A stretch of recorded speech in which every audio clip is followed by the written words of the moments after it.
Hey, I'm back. Hey, can I ask everybody a question when I'm back?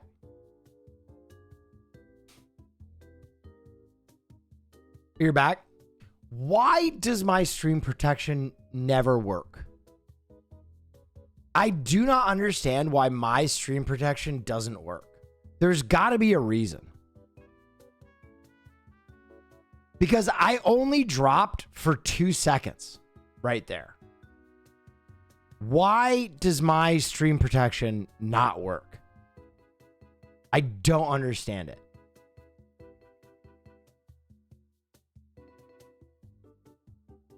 It's got to be a PC thing then? Oh yeah, wow, that's very cool. That's so weird. Like, my PC is behaving totally fine. Oh yeah, wow, that's very cool. Do you stream an abnormal codec or bitrate? Let's go Neff. Only your stream has problems on my smart TV. It flickers a lot. How do I check that? In my Streamlabs?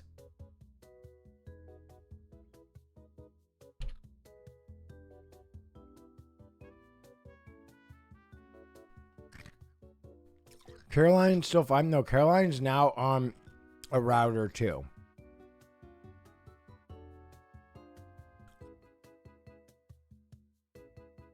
How do I check that?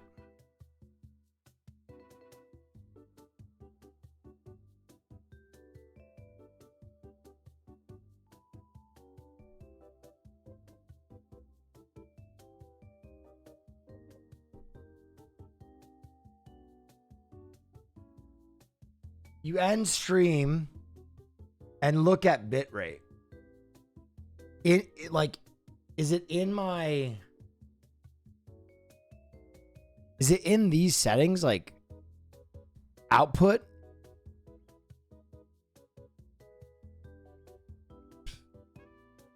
Like this is normal, right? 6,000 bitrate with that codec encoder.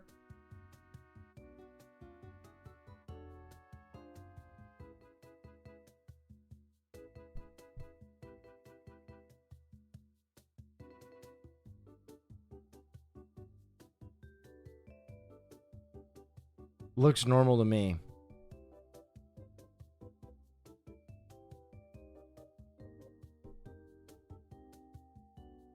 Yeah, that's fine. Your upload can handle it. Change your KF interval to 2, though. The fuck is a KF interval?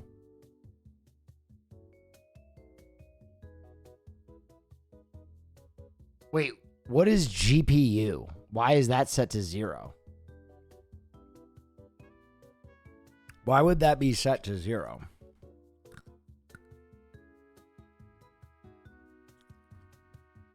No, I know what a graphics... Fuck, I know what a GPU is, but what is this number associated with it?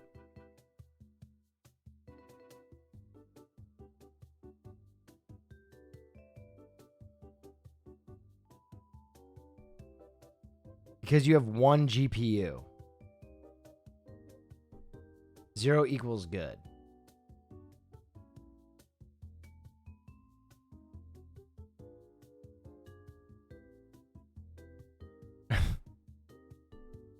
People are like B boomer because I didn't know that 0 GPU equals 1 GPU. Yeah, that's something. That's day one computer stuff, guys.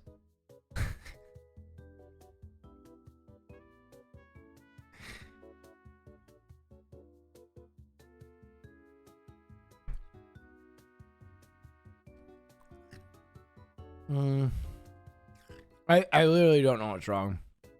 I think I just need to get a new computer. Do you think there could be dust in my computer is what's making it shit and fart and poop its pants, fill its diaper?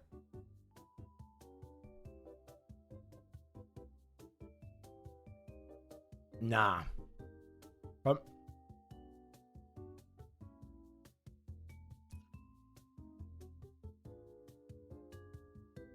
you tried a new Ethernet cable?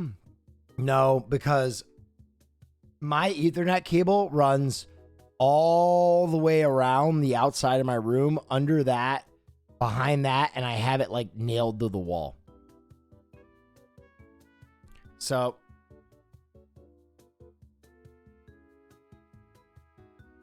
new network card.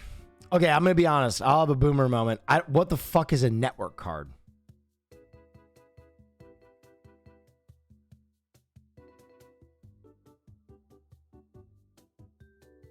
Wi-Fi card. I don't use Wi-Fi.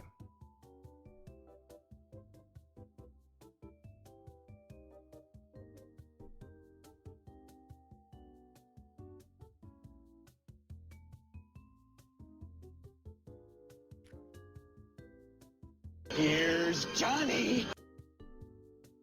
Whoa. Thank you for the raid.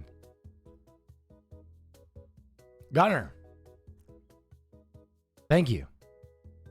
You lost it for me, Gunner. You lost it for yourself. Basically, your motherboard then. Chatter is saying try a new PC. Oh, okay. Where were you at the strike today, Will? You were missed. No, I wasn't. No, I fucking wasn't. I was doing my life. I was painting my bathroom, walking my dog, and going to the gym.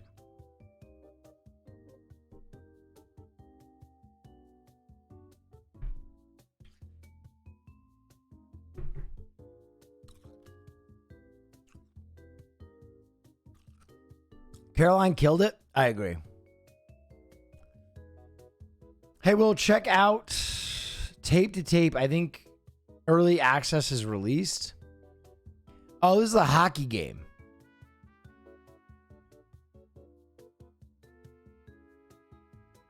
This looks hilarious. Oh my God. You just killed that person.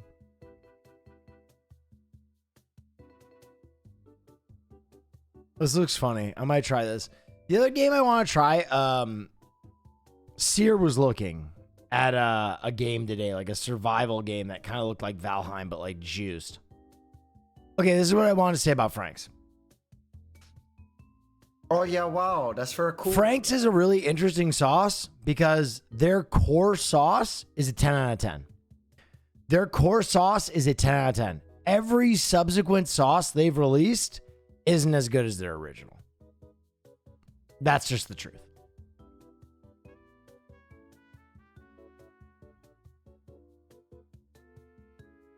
Frank's is ass. It's really not. It's a good grocery store hot sauce.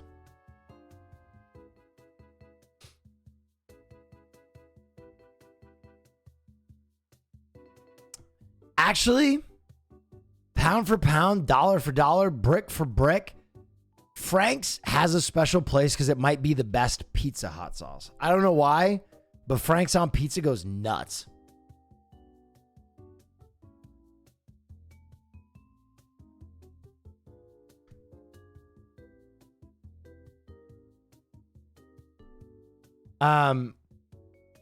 It's vinegar base. That might be why. You just like vinegar. Yeah, vinegar fucks. I lived in North Carolina for a long time, and that's all like vinegar-based barbecue too.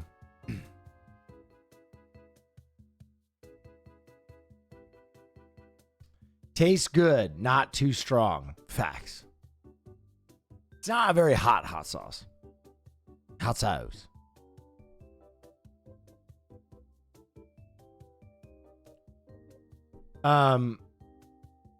You tried Pikmas? Pikmas?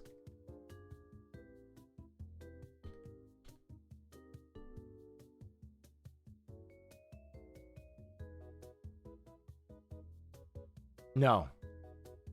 I might have. It looks familiar. Thoughts on Continental Breakfast Chair? Is that what this is for? I never knew that this was for enjoying breakfast. Yeah, wow, that's very cool.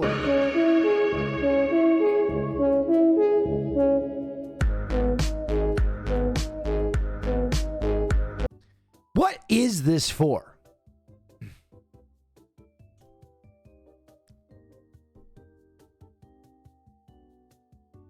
sex? No, it's not.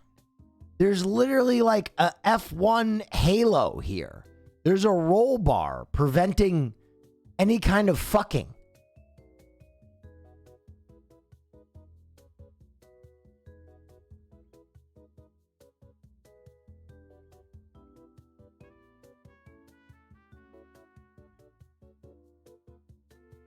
Blowies?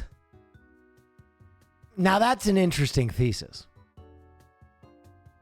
But I feel like there's easier ways to do that.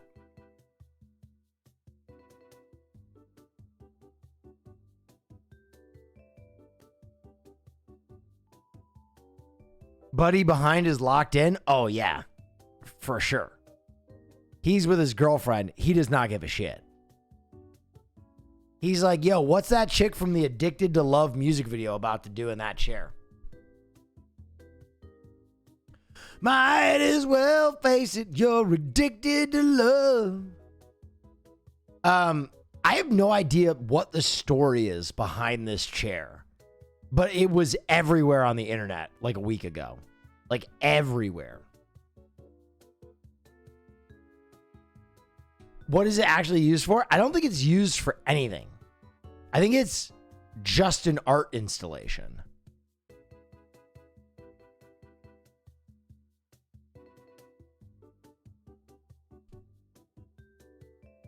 You're fucking with me? No, I'm not fucking with you at all. I think it's actually an art installation. Horny ass artist? You guys are right. Chat, you're right. This is the first piece of horny art that's ever been made.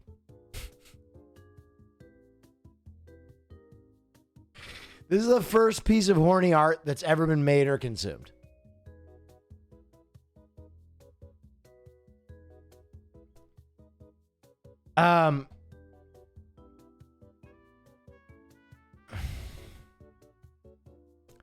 Continental breakfast chair. Oh, it's actually called Continental breakfast chair.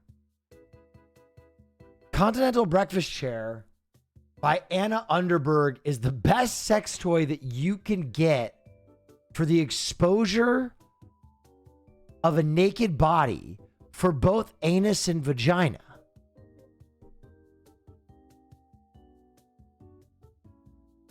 What is a continental breakfast? Sure, continental breakfast chair is a sex toy. They just keep repeating this. This is insane.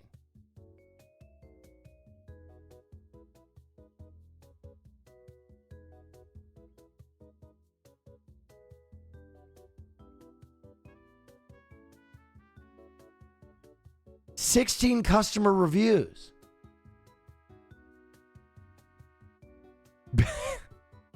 Big chair.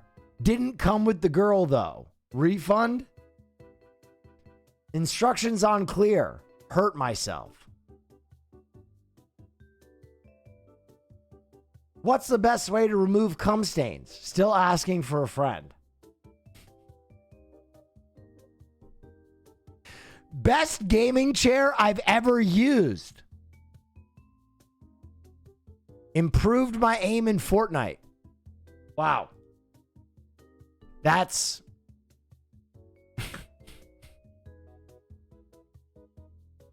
okay. All right. Oh yeah, wow, that's very cool. Oh, here it is. Anna Underberg translates reality TV into sculptural simulacre. What the fuck is simulacre? The Berlin-based Swedish artist.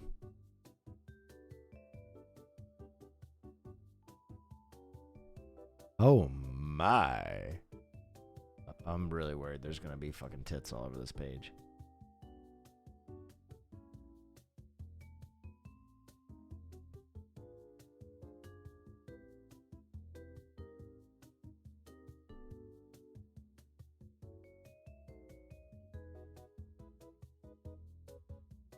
During the performance, Continental Breakfast,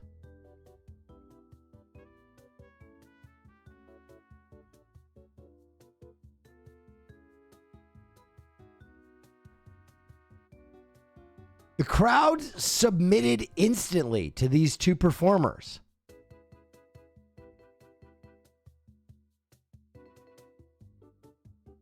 What does that mean?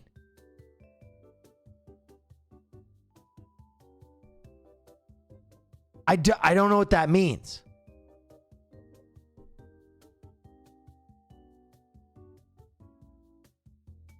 Will, you know what it means? No, I don't. Did they fuck the performers? Did a patron at a museum eat that woman's ass? I don't understand.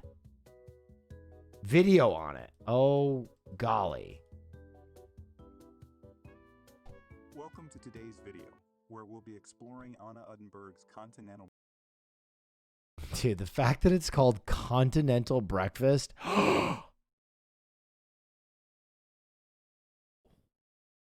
What is going on here? There's someone in diapers? Uddenberg's sculptures in Continental Breakfast Challenge are perceptions of the body, technology. What is happening? What in God's green planet? All right, I don't see any tits. Let's roll these dice. Where we'll be exploring Anna Uddenberg's Continental Breakfast exhibition at the Meredith Rosen Gallery in New York City. The exhibition features a site-specific solo display of Uddenberg's new work, which includes distorted, sexualized sculptures that speak to the body as an asset to modify and control in order to relinquish autonomy to user-friendly technologies. The artist's work materializes at the eroding boundary between object and human, where the modification of bodies through digital and medical procedures and the humanization of industrial design through touchscreens, organic shapes, and ergonomic design come crashing together. In this video, we'll be diving deeper into Uddenberg's exploration of functionality and control, as well as the symbolism behind the exhibition's title, Continental Breakfast. We'll also examine the artist's translation of symbolic values of real estate textures, skins, veneer, and steel crowd control blockades into sculptural materiality. Join us as we take a closer look at the thought-provoking works on display. Bro, look, all these people are like doing the art thing where they're like, wow, inspiring, except for my dude right here, who is giving up his shit. Look at that smile. He's like, what the fuck am I looking at? Look at him. What? What the hell? Join us as we take a closer look at the thought-provoking works on display and consider the ways in which they challenge our perceptions of the body, technology, and control. Anna Uddenberg's work in Continental Breakfast at the Meredith Rosen Gallery provoked... Oh my God, it's James Marco St. Marco. Holy shit, I almost never see him out and about. Wow, James, rare James Marco appearance. Provokes our willingness to submit to user-friendly technologies by taking the anesthetic armature of our increasingly automated environment and distorting it into sexualized pseudo-functional sculptures. The works in this exhibition speak specifically to the body as an asset to modify and control, ultimately rendering it useless, all while on view for public consumption. Uddenberg questions the degree to which we are willingly seduced by algorithms in an increasingly Dude, who let Austin Show make one of these sculptures? data-driven world. Pulling from the aesthetics of airline seats, hospital architecture, and hotel design, Uddenberg's sculptures express a hyperfunctionality that is inaccessible to human use. Her work materializes at the eroding boundary between object and human, where the modification of bodies through digital and medical procedures and the humanization... Neff. This is a fetish thing? Well, I mean, the guy's telling us what it is, but I think it's one of those things where... Oh, yeah, wow, that's very cool. Critics love to hear the sound of their own voice, and they, like, make this the smartest possible interpretation of what you're looking at, they give it. Of industrial design through touch screens, organic shapes, and ergonomic design. Did you just say organic shapes twice? Of industrial design through touchscreens, organic shapes and ergonomic design come crashing together. Uddenberg's exploration of functionality and control expands on her fascination with making life efficient. In our effort to streamline our daily routines, we ultimately change our conception of selfhood on the rhythmic dopamine drip of updates, notifications, When you let a selfish top do out design. and information excess. The exhibition's title, Continental Breakfast, refers to the free breakfast offered at hotels, which is a replica of the light morning meals common throughout the European continent. A simulacrum of breakfast offered to the body in transit, the seemingly luxurious experience is projected onto cheap, mediocre food. Similar to an airplane meal, the body in transit seeks to rectify its authority as it submits to a controlled environment. Throughout the exhibition, Uddenberg translates symbolic values of real estate textures, skins, veneer, and the sheen of steel crowd control blockades into sculptural materiality. These quasi-functional objects of financial domination provide the stage on which performers surrender their bodily autonomy. Stuck in a feedback loop of user-friendly technology. Okay. It's hypersexual fucking sculptures. It's an OBGYN table thrown in reverse. It's not the second coming of Christ, folks.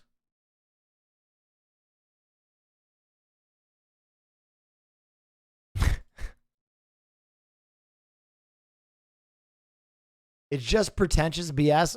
I don't know. There is something to be said about anytime someone makes a piece of art and it like dominates a news cycle. Oh yeah, wow. Right? That chair was everywhere. Obviously, there's something about like a almost like authoritarian looking woman with like her tight updo and full suit in like a very, you know, oh yeah, wow. sexualized position Going to make a self in like a weird dinner for a while. fetish robot that like spoke to the internet.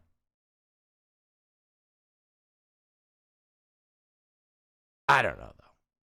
A little bit smarter than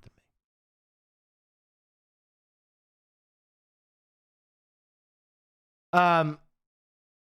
New Always Sunny? What? That's a thing? Is this a bathroom? Yes, that's a bathroom. You never told me we had a toilet. It's not a good one. We piss in cans, Charlie. What's the first word that comes to your mind to describe us? Subtle. What are you doing? I'm grabbing a ding dong. Classy. You guys do understand what inflation is? Yeah, yes, absolutely. Yeah, but for the sake of argument, Yeah. pretend we don't. We are interested in featuring your bar on our show. Sounds kind of cool. What the hell are you doing? I don't know if I want to be on a show where they make us look jerks. Your cooter is most likely on fire from a yeast infection. Go in the bathroom, rinse it out, and be better next time. I'd hate if they like edited it, like made me look dumb or something. Why is it going off my stomach? Because you have a belly full of nickels. Nice. It might smell a little funky in here, Mr. Malcolm. I did vomit in his car earlier. Oh, perfect.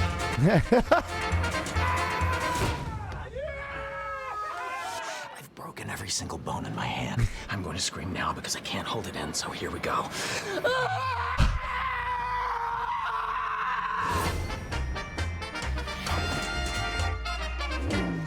Oh yeah, wow. That's very cool. Oh man, I'm excited. What a great show. Oh yeah, wow. The Happy Paradox, thank you. Nisa. It looks like they're going back to their roots a little bit with this season, which I'm big on. Happy Paradox, thank you so much. Thank you. God, man, I'm tired. I drank a coffee and I'm still doing my best. Back to the sex chair? Sure.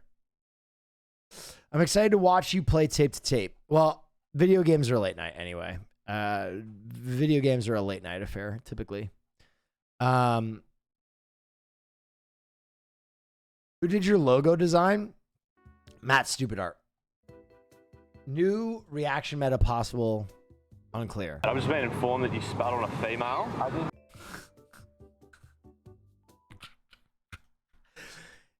Is this fucking Australian beach police? I've just been informed that you spat on a female. Female? He was on the back foot as soon as I got up to him. We have witnesses saying that you spat and kicked sand on her. You and your mate can either get off the beach. Here we go. How you going? Senior lifeguard Dino spots trouble. Oh no, there's trouble out there. A child Oh no, we got trouble out there, mate. struggles to stay afloat. Oh no. I'm a stud. I'm ballsy. I don't take no shit from anyone. Yes? Experience Guardians of the Galaxy Volume 3 in theaters May 5th. Get tickets now. Did Marvel Studios actually donate that, or is that someone doing a joke?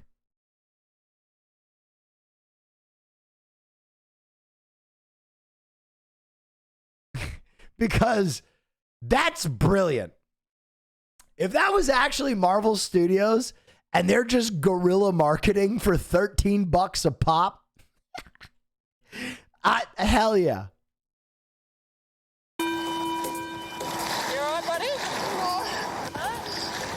The boy's father is also in trouble, kept afloat by nearby swimmers. Oh, Jesus Christ.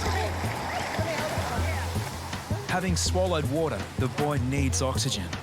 But just as Dino heads to shore, a man suddenly grabs the rescue board.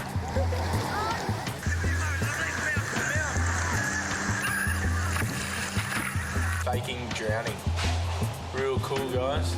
What the fuck? Who does that? He's literally saving a child.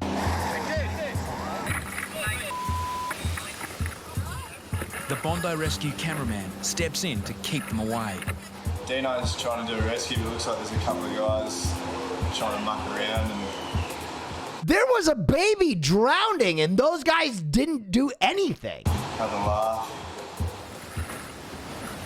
For 9-year-old Daniel, with dad on the first day of holidays, Daniel's having a bad time.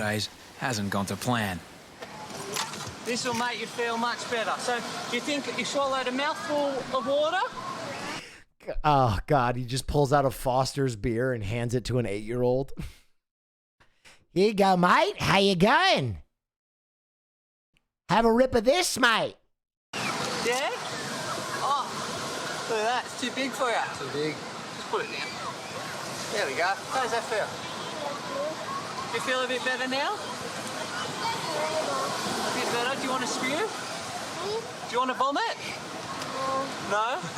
What about if you look at Max? Not at movie talk now, but did you like everything everywhere all at once? I mean, yeah, I did a whole stream on it at one point, but to summate, yes. Does he make one vomit? As Dino administers oxygen and laughter, lifeguards have unfinished business.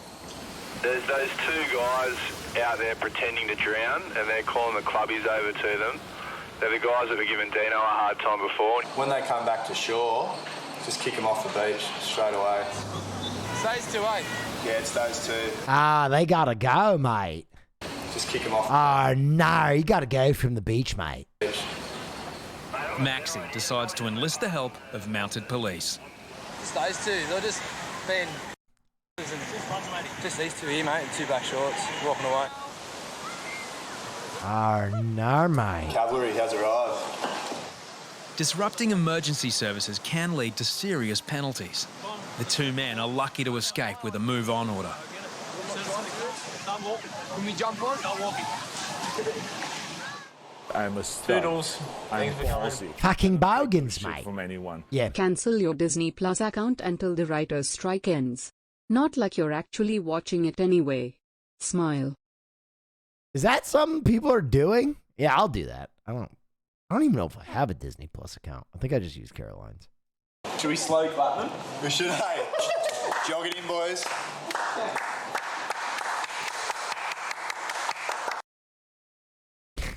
Oh, they're pissed. Slow clapped them. Lifeguard service and help people, you know. And if we fall for their little lies, someone could really actually drown or get really badly hurt. As soon as we parked the buggy, one person started coming out saying someone had touched someone's leg. And then, Whoa. we just got a few more witnesses. Oh, They were no. Popping out of everywhere. Two daughters just come out of the water. There's a bloke out there being dodgy as anything. Oh, here we go, mate. Oh, here we go, mate. Touching legs, mate. He's got a blue swimming cap on. Yeah. Yeah, he's just saying, he's out there groping people, yeah. Yeah, guys, I don't know if it's the same guy. We just had two separate incidences of a guy with a blue cap roping little kids in between the flags. Not again. To the point where they actually had to kick this guy off. So we're just trying to get him, and we'll take action with this. Oh, no. Monitor it first before we start going haywire again. Oh, no, he's going towards the pier. Yeah, 100%. Oh, no. We're just watching him right now. Singlets waits for further updates from Glick and Mario. Amongst the crowd, the man spreads his arms out as wide as possible using an exaggerated diving style. Look, this guy up behind. Look, he's touching. He's touching. Is he? He's touching. Yeah, he touched. Oh, my God. He touched. Yeah. And then me and Mario saw him do it again, and we were just like, yeah, that was definitely it, but like, was that a mistake? We saw him do it again. We were like, no, that wasn't a mistake. Yeah, boys, we can't let this go on any longer. We just saw him touch someone. We're going to have to go in, I reckon, and get him out. Do what you got to do. We'll be watching from up here. I was just like, nah, this is not okay. It's not appropriate. Got to kind of take some action. Okay, the Australian lifeguards are fucking hot, by the way. Watch, he's very nice to that. You also agree it's that guy with the blue cap? Yeah. He definitely did it. As he's being Ted says I'm in trouble. Yeah, I haven't added him on Discord yet. I'm supposed to do that. I'm behind as fuck. But this thing I'm supposed to record with him is on my calendar, which is better than I typically do. lifeguards, the man removes his swimming cap and sneaks back to shore. Welcome to the Yeah. We're just going to stop him. Do you want to just come with me? Do you want to just come here with me? You can't touch people in the water. You can't touch people in the water. No. Yeah? No. Just come take a seat here with me. I kind of escorted him out. He was playing dumb, like he was telling me he couldn't really speak English, but he could. It was good enough. I suppose you don't want to call the cops. What's the matter? You speak English? Because you touch people. You can't touch people. Touch people. Yeah. People. Yeah, you were touching people. Doesn't look very panicked or very concerned or... Because why were you touching people in the water? No. Yes, you did. But we saw you, mate. Don't lie. Huh? We saw you, and other people as well saw you. As Glick and Mario wait for police, the man's wife arrives to find out for herself what's going on. Oh, no. Wife? Oh, yeah. I don't know. Oh, it looks like his wife's there. We found out that your husband was touching people in the water. Was touching people in the water. Yeah. When the wife came up, thought she would kind of lose it at him, but it was the opposite way around. She was like, no, it's the goggles, I promise you. He can't see, it's foggy through the goggles, and trying to protect him. When he is swimming, he no. There's no excuse. No. He doesn't open his eyes. It's so frustrating, you know, like, we saw you do all this stuff. Many people have seen you try to do this, and you're trying to, like, tell us that you can't speak English, it was the goggles, you know, like, we weren't falling for it. Even mistake like that does not happen 10 times, you know? Once, okay, maybe. They're coming, the cops are right. Oh, my God. Yeah, we've had multiple people come up to us in the buggy, and they've all complained that he's groping women, children, kids. So, Amelia, what's happened in the water? This guy's Cambridge, is that right? He dives under and grabs me around, and I had to grab his hand off and just like push him away. Oh, God. Primary job is to make sure no one drowns and take care of the water. But with that being said, like, this is also just keeping people safe, out of harm's way, and, you know, just keeping bad stuff out of the water. The man and his wife are due to fly home tomorrow. At Bondi Police Station, he was charged with 3 counts of sexually touching without consent. That was not okay. Don't come back, mate. Don't come back. Don't come back, mate. Yeah. No, mate. Taking photos of semi-nude women and stuff like that on the beach. Ha ha ha ha. It's not ha ha ha. Why are there so many men creeping? No matter where you're from, that ain't sweet. With no powers of arrest, lifeguards can only ask offenders to delete inappropriate images. They're all ladies, they're all topless. You know what I mean? Sorry.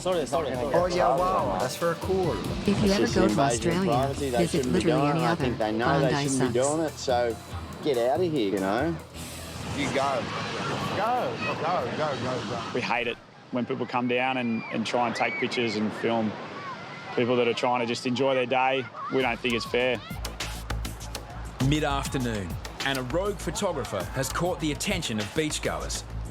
He took some photos of her as he rolled over, and then he followed him down to the water, so I thought I'd go and give him the heads up. Guy taking photos, we're just going to get him to come in and get him to show us his phone. I'll grab him. Corey locates the man near the shoreline. He was with his son, his wife and kids and grandkids and the whole family. There are so many people on this fucking beach. Holy shit. I'd explained that we needed to have a look at his phone. He was doing something inappropriate, and the son had no idea. So he was like, okay, yeah, go for it. And then he was shocked. It's not acceptable. Yeah. You want to tell him why?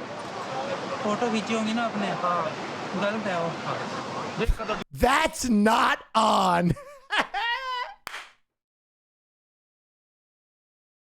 Translating that into Australian is unbelievable. Instead of saying that's no good, it translated to that's not on. You understand? You understand? Oh, God, that would be so embarrassing. To have your son be the one to catch you creeping. Ugh. It's not good, mate. I work at a famous beach park. All of this is very unfortunately common. Not enough people. Oh my God. As the photos are being deleted by the offender's son, the boyfriend of a victim sees the images. Hey. What are you doing? There's a push and shove going on. Oh, there's a push and shove, mate. He didn't even do it. It was the dad. To punch on with him. You understand the problem? I pretty much had to tell him, mate, please don't. You're going to go with the police if you do. Right. Sorry, buddy. That family just had to leave the beach, and they were shattered because they were there just enjoying it, but just one person in the family ruined it for them, so they were, Oh, nah, Corey. Mate, tell him. Yeah. Got to go, mate. We are going now. Yeah. He knew he'd been caught red-handed, and this young guy, I think what he did was more than enough for the guy to probably never pick up a phone again. Ruth and her boyfriend Brad are on holidays from the UK. I'm glad I didn't hit one of them because it would just start a scene and then it just make everything a bit worse, and I'd end up the police going for it and someone starting a fight on the beach. So when he got the phone out, I looked and it was about 10 pictures or so. Dude, look at these chapters. Man touches woman. Man takes photo of girls. Secretly photographing girls. Goodbye memory card. Chase creep. Escorted from the beach by police. Man groping woman. Inappropriate with kids.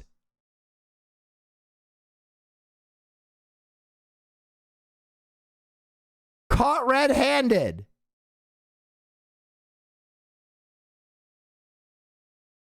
What is happening? It's horrible.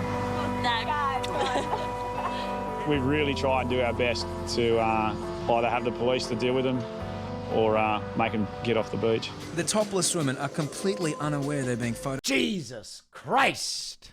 photographed. Man touches himself on beach? Is that he's being watched too. You got him, mate, Whip? Oh, mate, he's so blatantly doing it. Chapo's called the police. And we've caught a bloke taking... Wait, I don't think that was actually TOS. I'm going to go back and look. Plus women are completely unaware they're being photographed. They're all laying down. Yet, what the man doesn't realise is that he's being watched too. You got him, Whip? Oh, mate, he's so blatantly doing it. The Chapo's called the police. And we've caught a bloke taking photos of girls on the beach, like real sleazy and sly. And oh, sleazy. Come down and attend if they could. Oh, sleazy. Look. Let's see what this guy's doing. He keeps his shirt off to stay undercover. Chapo, I could see him with his arms folded, taking photos sort of out the bottom of his arm with his camera, and then he'd just go sit down, pull his towel over his lap, and then he's just having a look at his photos. Oh, no! Yeah, he's having a look at them now. He's having a yank me! Wait for police. The situation is getting worse. Another woman's just reported he's doing stuff under the towel. After he goes and takes all the photos, he's looking at them and he's sort of playing with himself. So, you see anything from there? I can't see that much detail from here, thank God. With reinforcements like this, the pervert's not going anywhere except the lockup.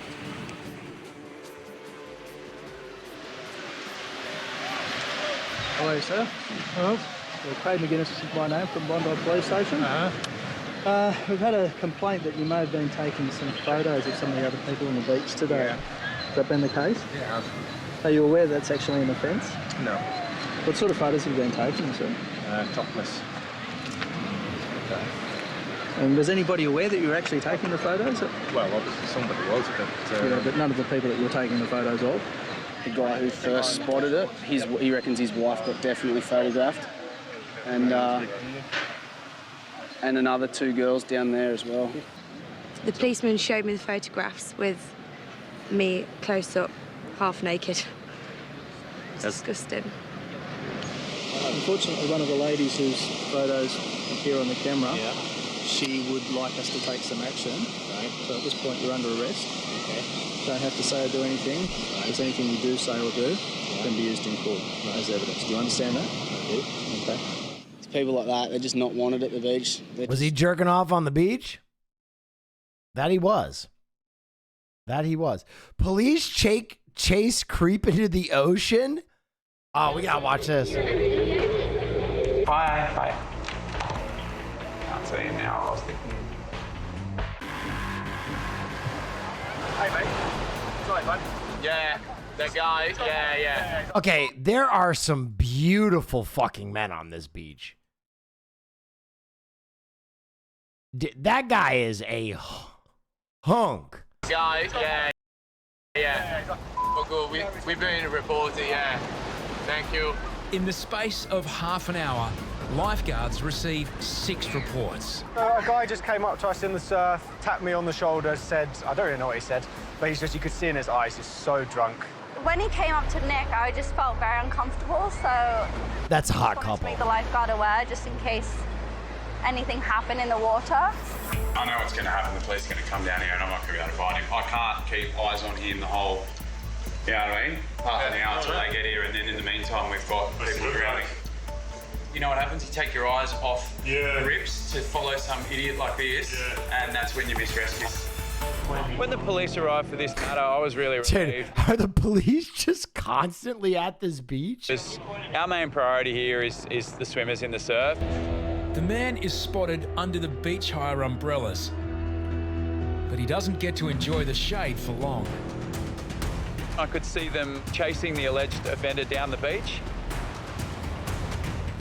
I had no idea what was going to happen next. I could see them chasing the alleged offender down the beach. They tried to chat to the man, at which point he left the conversation and they gave chase. The whole thing looked quite surreal. Apprehension or an arrest, but it certainly didn't go that way. When they got to the water's edge, he entered the water and they stopped. And then I later learned that it's police protocol not to enter the water. What? As the arrest strategy is formulated, the man makes his way onto the reef at the south end. You can walk out there. We're not allowed to. Not allowed to.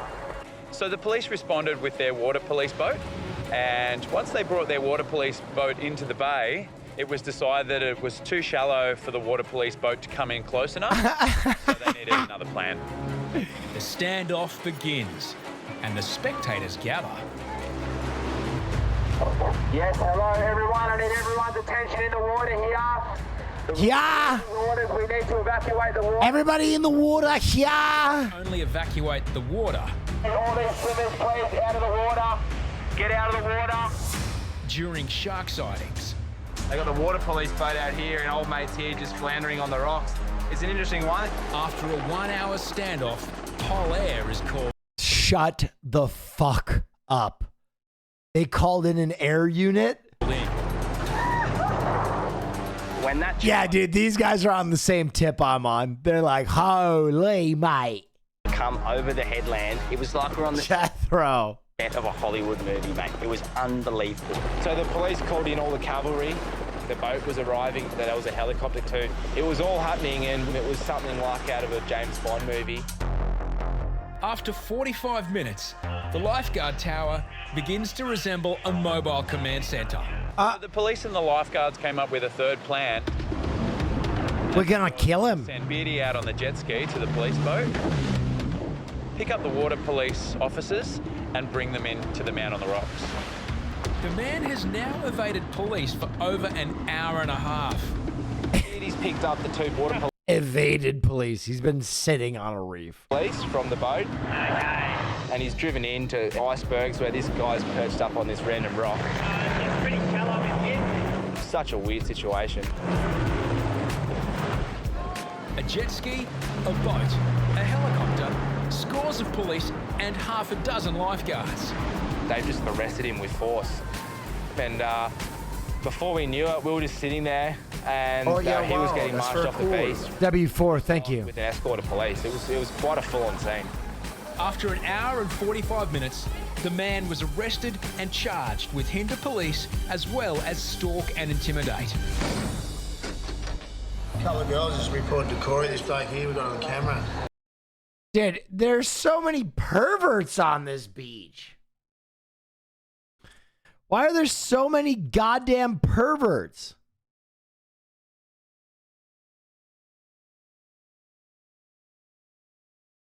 I want some bag thief runs away. Oh, this is what I want. I just had someone just sort of complaining that you've been stalking people's bags. I'm a stalker. Is that your bag? I'm bossy. Yeah. I don't take no shit from anyone. Yes? Oh no, mate, that's normal on Jack Off Beach. Jack Off Beach. Holy shit. Dude, I haven't been to a beach like that in forever. Forever.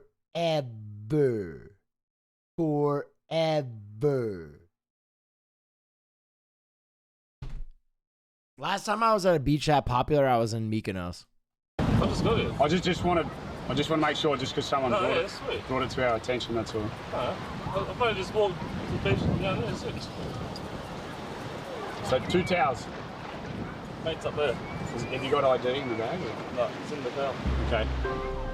You could just see like the way he was answering, and he was starting to get a little bit hesitant with his answers, and I just knew too well that he's just straight up lying. So where's your car keys? He's got it. He drove here.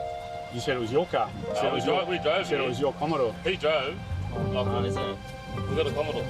Oh, you can come up and see the car. Yeah. Lifeguards have no special authority to arrest the man. Harry's calls police. We've got a bag thief down. He's been stealing a lot of bags. He's just been picking up everyone's stuff along the beach. I'll give you a mate. Hold this. Just over there. The man drops the bag and says he will come back with his friend. Amateur detectives Corey and Jethro aren't falling for the trick. Are we letting him go? Because he's out of here, mate. Dip, dip, dip, dip.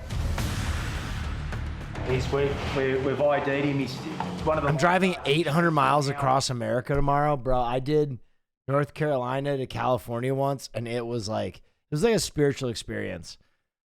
What I recommend is if you don't have to be there quick, make the most of it. Set some landmarks along the way. Because visiting some sites in America actually goes crazy. Up onto Campbell Parade. And then all of a sudden he just turned, and he started bolting. I was like, right. And he's turned on me like as if he was going to go, and I was like, mate, you can run as far as you want. I know a lot of people will give me shit for this, but Mount Rushmore is cool as fuck. Mount Rushmore is so fucking cool. As long as you want. I said, but I'll run you down, mate. I'll just keep running behind you. Sure enough, the thief, overweight and unfit, runs out of stamina.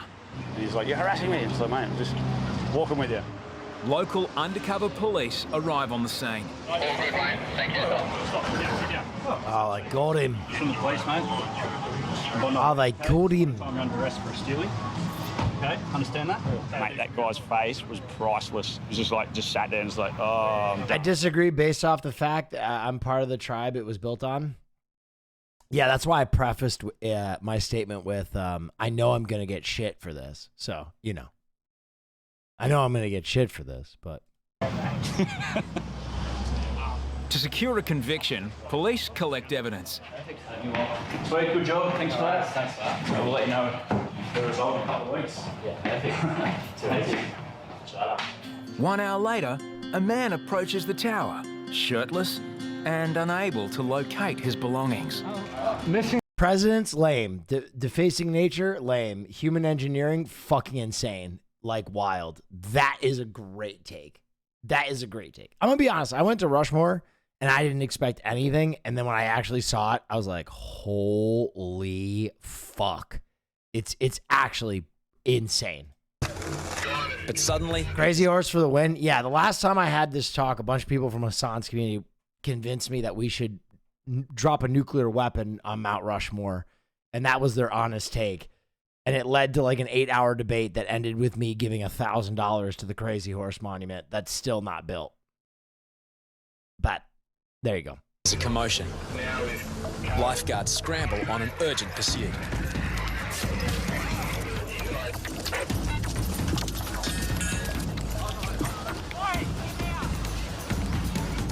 Three teenagers have been reported stealing on the beach. They stole some bloke's phone. Will, you're too good for this world. I'm just trying to do the least damage possible. Where's your mate going, you reckon? Victim is This kid's been arrested before. He knows to cover his face. Luciano, a 22-year-old backpacker from Italy. When I was about to reach my bag, I saw them trying to... Because the Crazy Horse Monument is another grift. You went from one grift to another... I don't give a shit. I really don't give a shit, man. I'm just trying to make people happy. Because to be honest, at the end of the day, that's what this is all about. I think, ultimately, you can think whatever you want to think. Mount Rushmore, if you go see it, you'll be impressed by it. It's beautiful. It's gorgeous. And it's really unfortunate it's built on sacred land. That's very unfortunate. But it's there now. So what can you do? Oh, yeah, wow. That's very cool.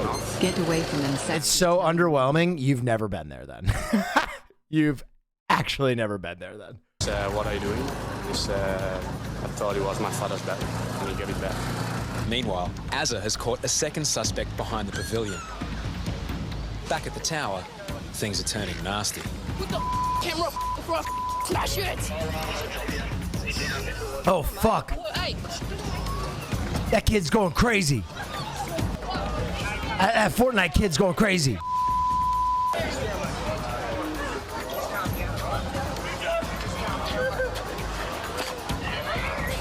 Get the camera off my before I drop you!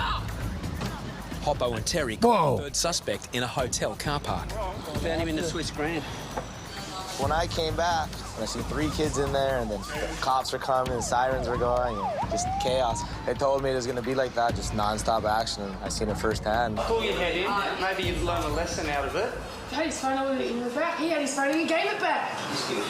Well, that's all right then. The police are going to come down. That'll work, yeah? You said you've done nothing wrong. You've done nothing wrong. How old are you guys? 13. 13? 13. No? Do you know why you're here? Wait, the lifeguards can detain people? If they swing at them, I'm sure. Do you understand that you're not free to leave through at this stage? Okay? Dino decides not to press assault charges. Cool lifeguard. You know, it's just a disgusting, despicable act, stealing people's stuff, so... You know, and he's trying to attack me and assault me, so my heart rate's elevated. There's been an allegation made. Hang on a sec. Just hang on. We're going to bring all three of you... Sit down. Hey, Sit you're down. not free to leave. You've been I told told that, you, mate. Spadey, you're not free to leave. That kid sucks. Three of you will be brought back to the police station. Don't get upset. We'll take your... Hey! That's it, get him up, take him to the truck. You two, stay put.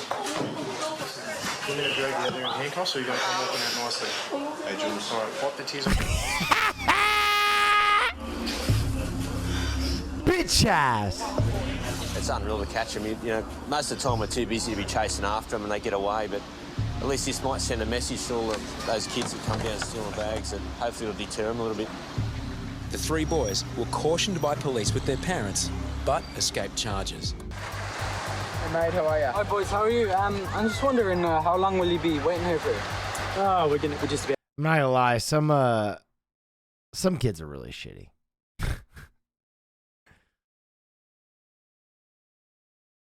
Prank on lifeguard goes wrong? Oh no. Man spits on woman. This is the one that they opened with. I bet this one gets crazy. Candace is a tourist from Canada. But like, you called me a lesbian and said you lesbian and you spit all over me. I've grown up on this beach Oh shit! This guy's going down. my whole life, and I've never seen anything or heard of anything like that done to someone here. I don't stand for it. Right there in the blue hat. Blue hat? Right here. Right here? Yeah. What the fuck is going through your head when you spit on another person for just having short hair?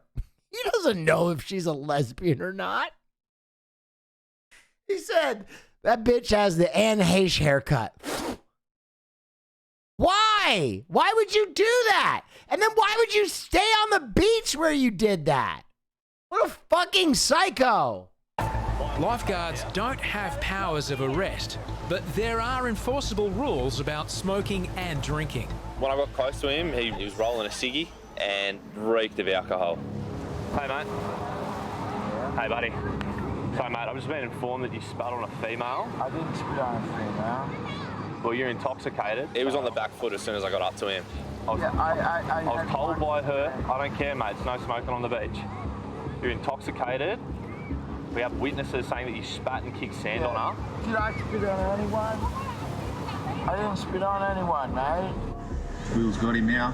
I was trying to speak quietly. Dude, I love that this has become such like an institution on this beach that everybody's like, oh shit, here come the hot cops. Quietly, so it didn't draw too much attention. You and your mate can either get off the beach. Here we go. I thought he was going to try and have a swing. But I wasn't confronted or scared of him. This chick's lying to you. I don't understand listen, mate. the problem is. I'm not going to ask you and your mate to get off the beach, or I'm going to call the cops. I reckon a light wind would have knocked him over. Good on you, mate. Have a good day. Good on you, mate. Keep walking. Go. Yeah, no worries, mate. I thought it was extremely satisfying to help Candace. Sisters, I've got a mum. And later, I banged Candice. Turns out she's not a lesbian.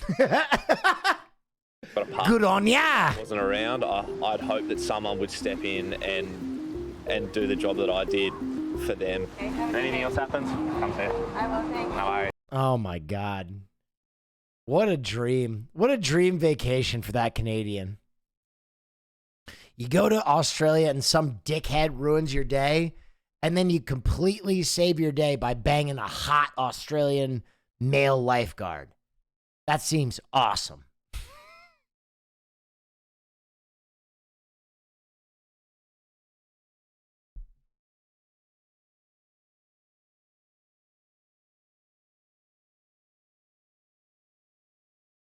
Could be a follow-up to Backyard Baseball. Dude, everybody keeps telling me about tape to tape. I might have to do some tape to tape later.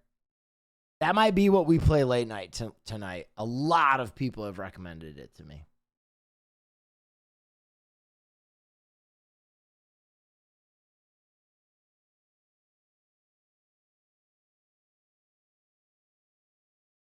That was a fun little, more Aussie goodness, dude. I have to look at the color of him. What is this? I found the world's deadliest sea creatures in a tide pool. God, dude, I'm a stud. I gotta go to Australia. Bossy. These are my I people. don't take no shit from anyone. Yes. Out of 4,000 students, I made it into an Aussie banking graduate program for 2024. Let's go, Neff. Oh, that's on, mate. Good on ya. Just then. Oh, look at those barnacles. That's full on, mate. I'm sorry. Stay there. Hey. Oh, he's running like the Terminator. Give it a shot.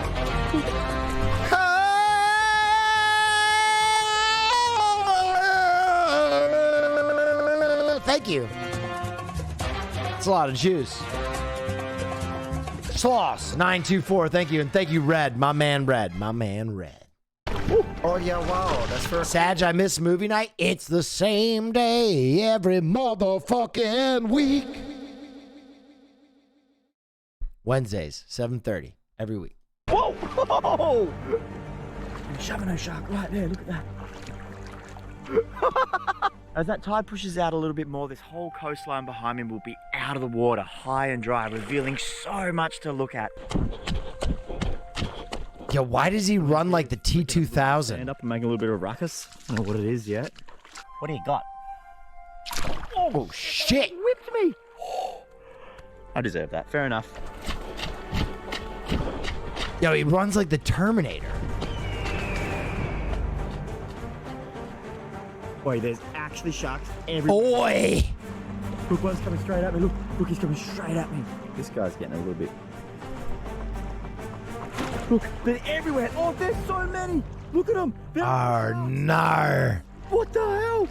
Oh yeah, wow. That's They're for coming cool. straight at me. Might just go to that beach and have a cigarette so the hot cops manhandle me. Nar. I'm smoking a ciggy. Nar, mate. Nar. I need to be disciplined, mate. Nar. Whoa, whoa. What the hell? What the hell? Look at all the sharks. They're everywhere. There's sharks everywhere. I've made it to the other side of that little coast there. Didn't get my feet bitten off. Let's go for another look, eh?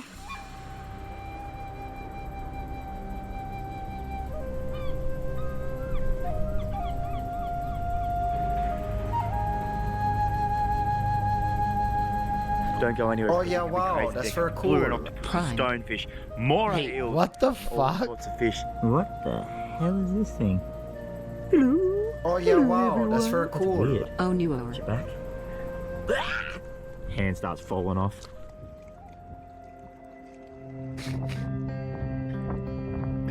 Hey. Oh yeah, wow. That's for cool. Hey. There is no way. Here, can you see it? Oh, no, no, no, no, no, no. It's a turtle. Please be okay, mate. Please be okay. Hold on. Hold on. Hang on. I gotta pull this up for you guys. I have to pull this up for you guys. Wait.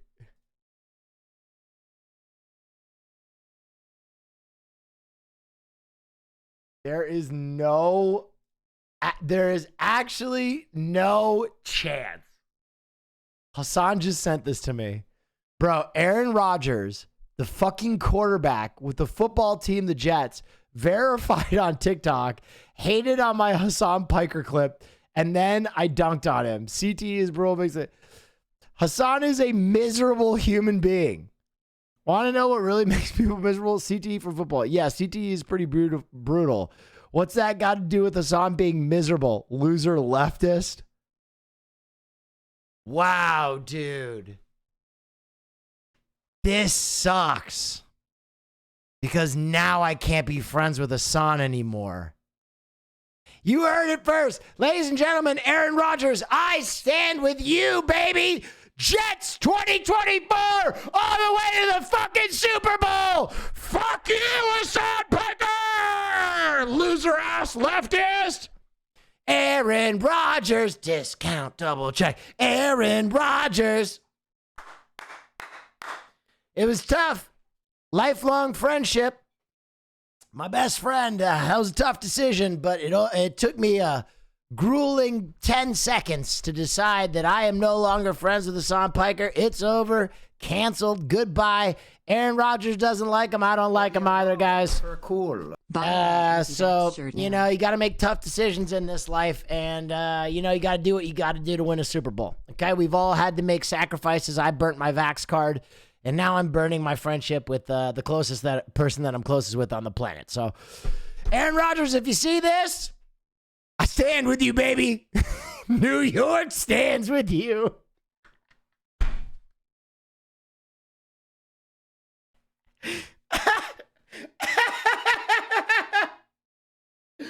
Yo, Aaron, I don't know if you know this, but Hassan is also a Green Bay fan, dude. He's into commie football. The only team owned by its fan base.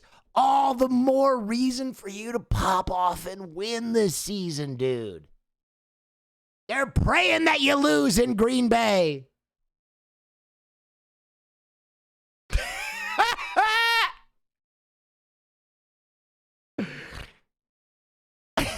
Dude, Hassan is like, oh my fucking God. Wait, we have to track this down and confirm it. I don't think it's real. Dude, this is everything I've dreamed of.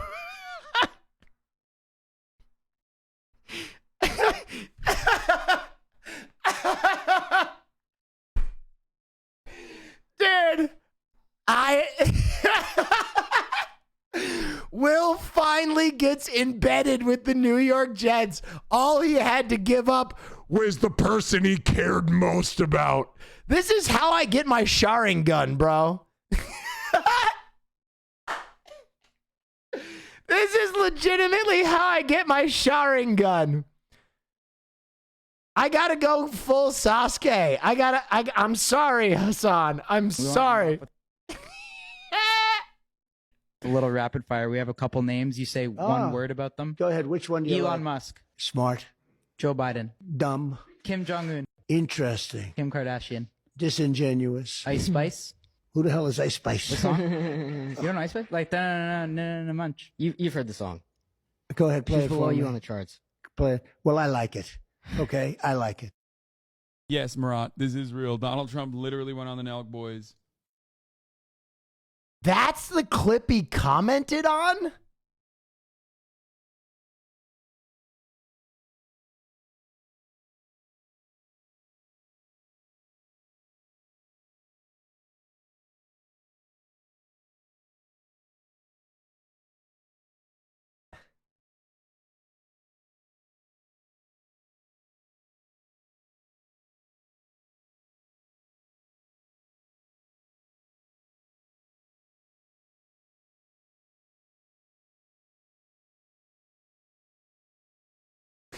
Dude, you made the whole ass monkey's paw curl with your jet switch. Guys, okay, for those of you who aren't Jets fans,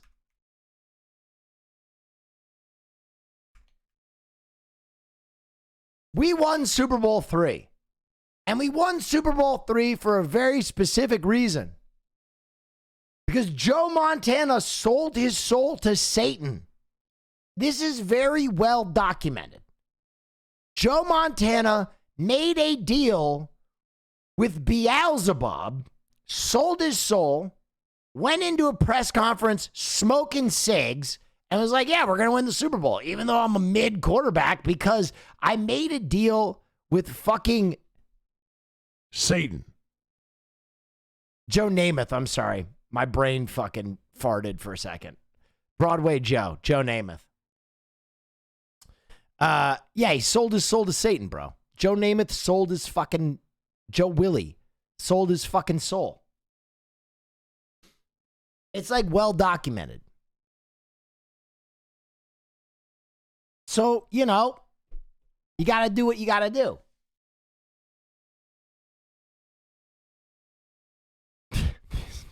This picture of Joe Namath is actually incredible. This, what the fuck? Oh my God. Him in the towel with Farrah Fawcett. You just don't see this shit anymore. You just don't see it. This was the quarterback of an NFL team. Fucking goddamn right. Joe Willie. Anyway, it's a fake verification. Oh, unfortunate. That would have been fucking hilarious, bro. That like literally, Hassan and I would have loved that so god. That would have given us content for a year. Oh yeah, wow, that's for cool. That literally would have been our content for a year, right?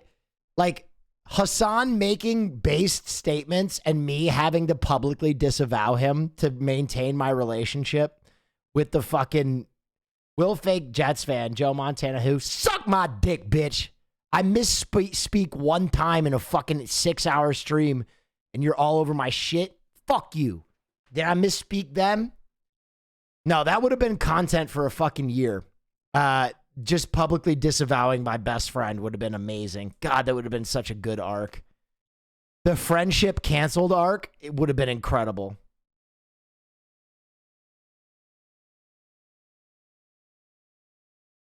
Will legitimately search the man's name right above it. Yeah, there you go. Okay.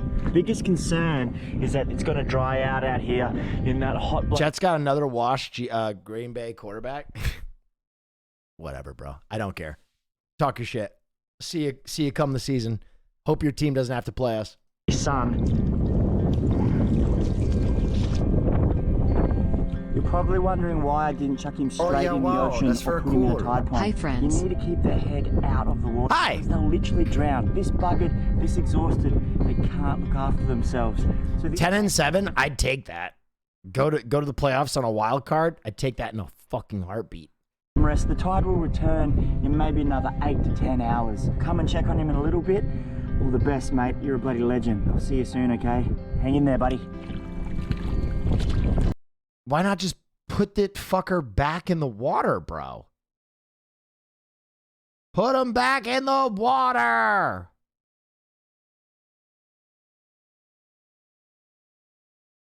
Too tired? See you soon, okay? Hours. Come and check on him in a little bit. For themselves.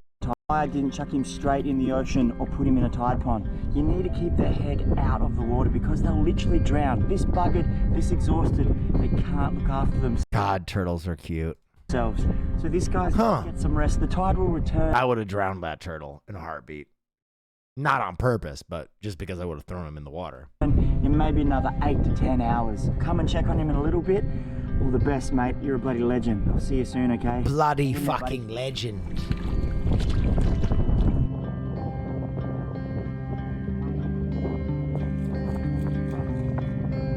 Oh.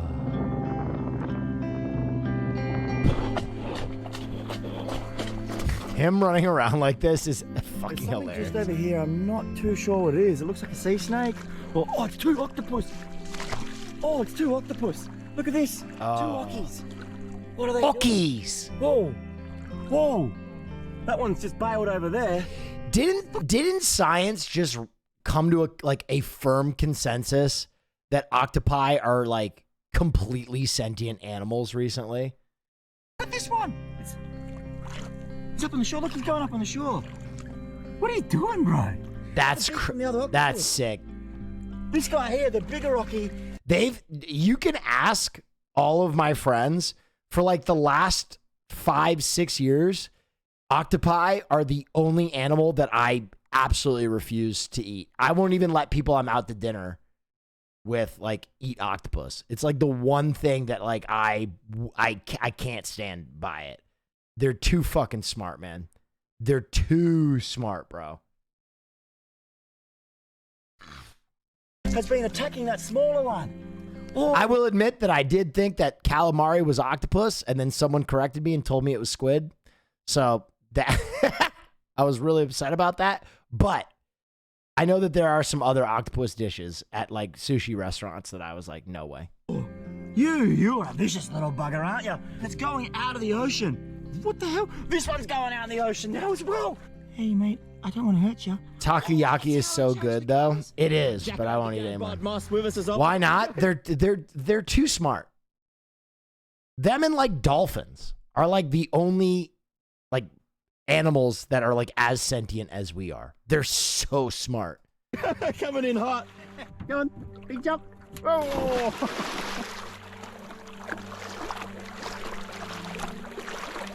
They're from space? Slowly. Is there like a theory that they're a meteor creature? Creeping out, and it's the perfect time for all the creatures to come in and hunt along the coast here. All the bait, small creatures, crustaceans, as they get pushed out with the tide. We're going to go for a look, see what we can find. Pretty strong evidence. Literally just like an injured or dying fish.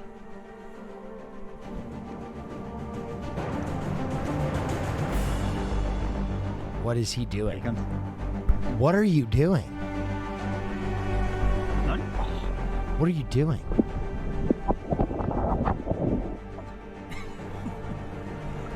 What are you doing? Oh, no, it's right there. All right, here we come. What's up, March? Come on, buddy. March, I want you to come look at my computer one day. It keeps fucking up. Wow, that's for cool. Come on, buddy. Oh, he's massive. Holy! It's absolutely huge! Dude, that is a boss in fucking Elden Ring. He's a breeder. When they get this big, they dominate around here. And he'll be going from hole to hole, breeding with every female and making the life cycle go around. Oh, hell yeah. This dude just fucks all day? That's wicked. What a bloody ledge. So in the early days, I think we'll put this guy back. Go on. In you go. Pickies!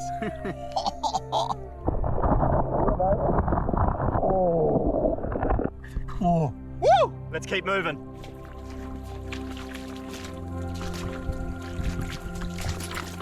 This is sort of like cheating when it's this glassy. It's like snorkeling. I can see absolutely bloody everything. Whoa! Whoa. Oh, there's crab there. Look at that weird crab. Hey, get the fuck out of here! I love how crabs do that. Hey, fuck off! Why don't you fuck out of here?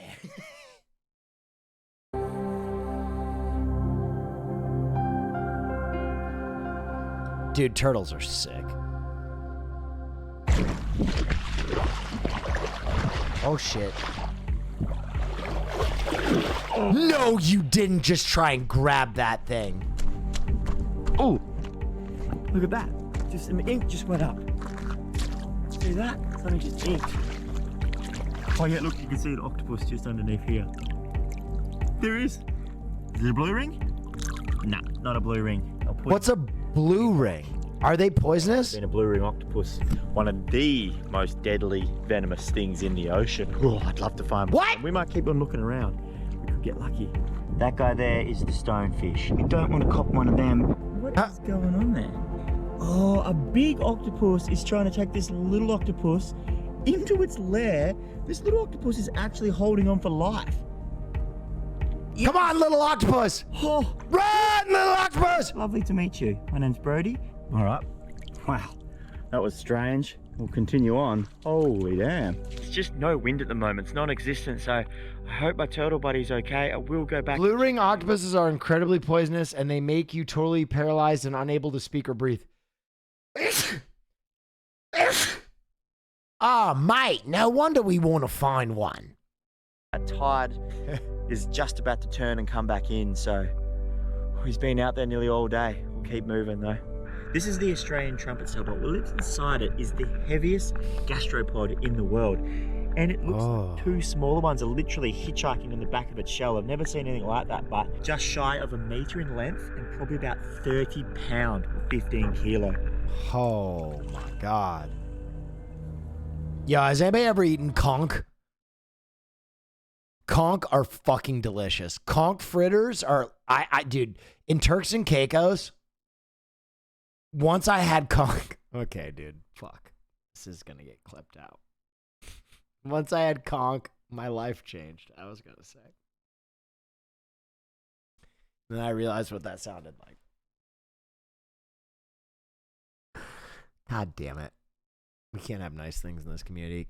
Conch fritters are really good, though.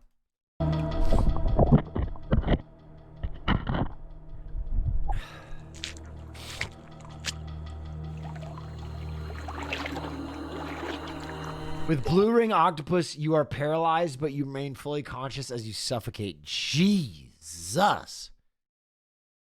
Big cod.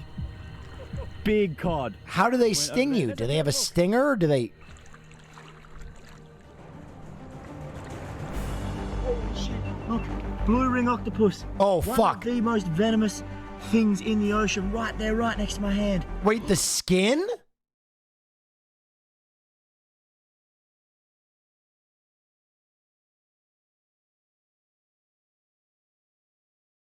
No, the bite.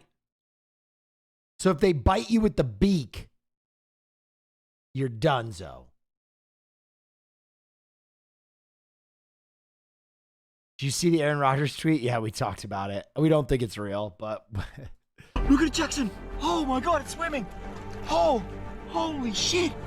I am so excited. I've been waiting to meet another one of these for about 10 years. We used to go looking for them all. Watch out, watch out. So... He said, what the heck?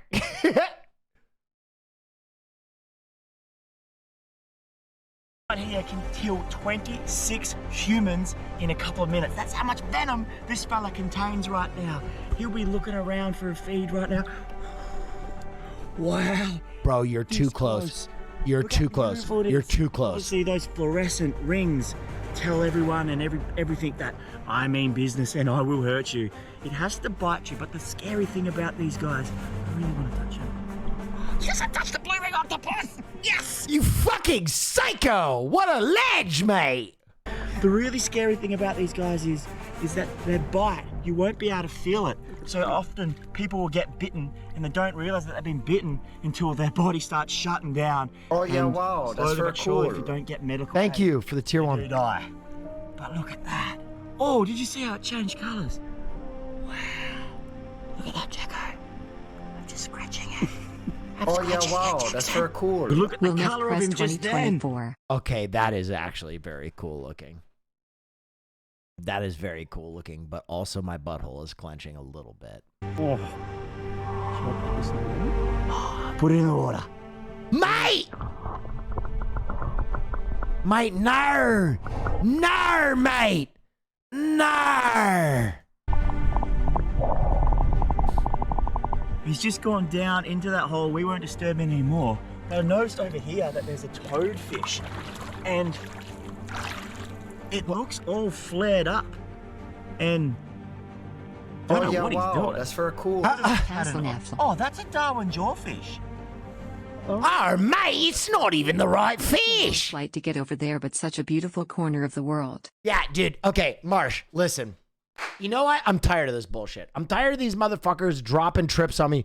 Oh, dude, we gotta go to the one of the worst places on the planet. Let's go to fucking New Jersey. Let's go to fucking Tampa. Let's go to fucking bullshit ass UK. No. I'm doing the trips from now on. We're going to Australia. We're going to fucking Mykonos. We're going to Ibiza. We're going to good places that I can get excited about.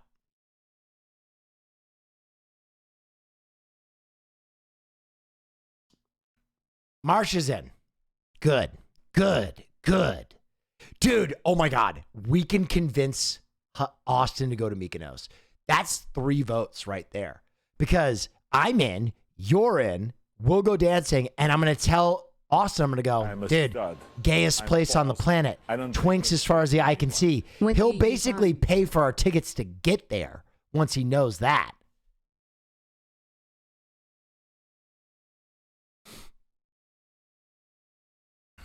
That's a Darwin jawfish.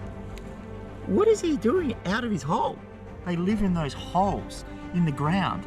That is the biggest, deepest hole that I've ever seen. Oh, shit. That's super rare and weird. Fear and Twinks. No, he's Oh fine. yeah, wow, that's very cool. Austin is the old gays in white Just being a lotus. weirdo. Oh, he's got his mouth. He's just being a weirdo. Mate, he's just being a weirdo. Sometimes in nature, they're just being a weirdo. Austin is the old gays in White Lotus. Dude, okay. I just realized what we need.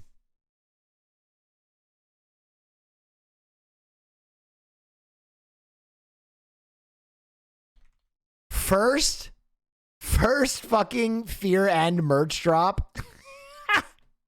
First Fear and merch drop. We just have Austin recreate this pose with this caption on a shirt. Oh yeah, wow, that's very cool. These gays are trying to kill me. No, we should get Cutie to do it. We should get Cutie to dress up like this. These gays are trying to kill me.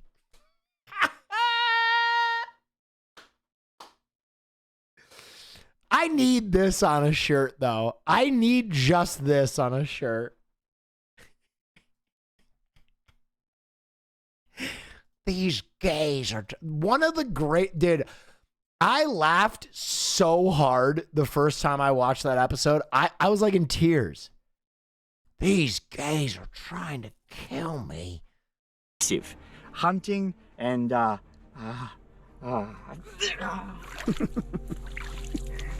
Will, did you see the new species in LA? Wait, new species of crabs in LA they found? No. What kind of crabs are they?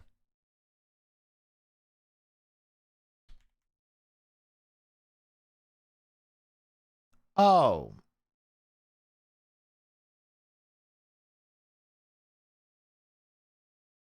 Wait. Oh, I thought these were like pubic crabs. They're hermit crabs. I was worried when I saw this picture that they were like lice, pubic lice. But they're a new species of hermit crab. Ooh. Searching for a mud lobster. When I defrosted it, I thought, my gosh, is that not a mud lobster? That is awesome. They're still finding new species. By the way, this thing is adorable.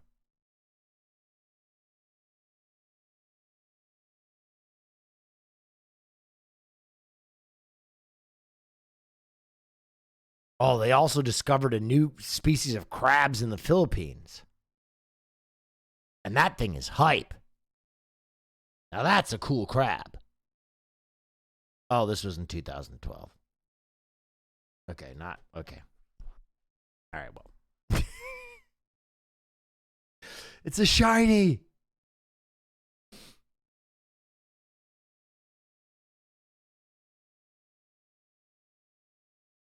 Shit. My link got cut, but it can work now. This is what I meant. The new species they found is crazy. Oh shit, farting on my roommate's door. Ha.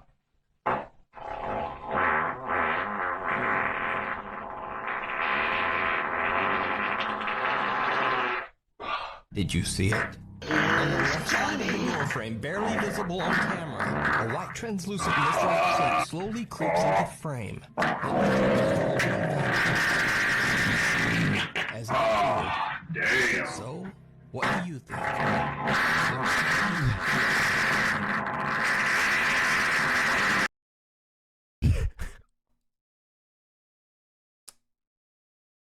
Thanks, Poke.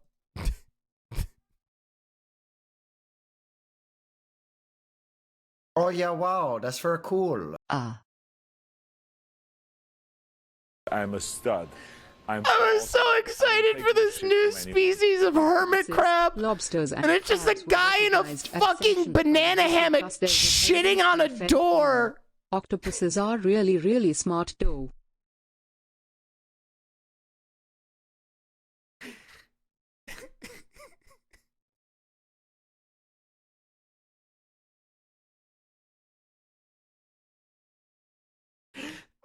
that fart so long?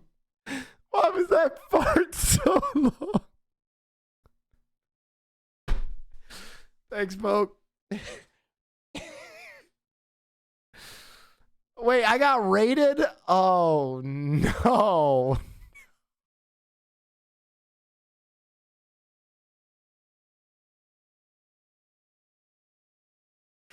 Oh, no. Someone's first impression of me was just a long, sustained fart. All right, well, hi, Raiders from Caroline. Welcome. We're having a good time. Oh, yeah, wow. That's very cool. DP raid baby. Yeah. Shit. This is the second blue ring octopus that we've seen. Oh, this one's fuck. bigger, and he's actually missing an arm. Look at that. He's huge. He's huge. Holy shit, he's flaring up. Hey, buddy. Okay, he's touching one of the most poisonous animals on the planet. Lovely to meet you. Whoa! Bro!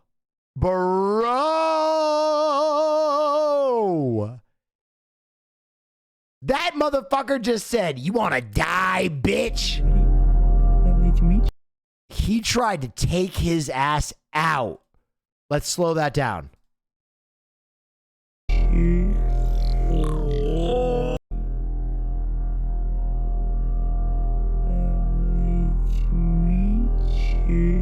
Oh my God, he came so close to dying. He came so close to dying. Oh, okay, I'm not going to do that again. All right, should have done that. We don't want to get bitten out here, because if I got bitten out here, well, I'm going to die.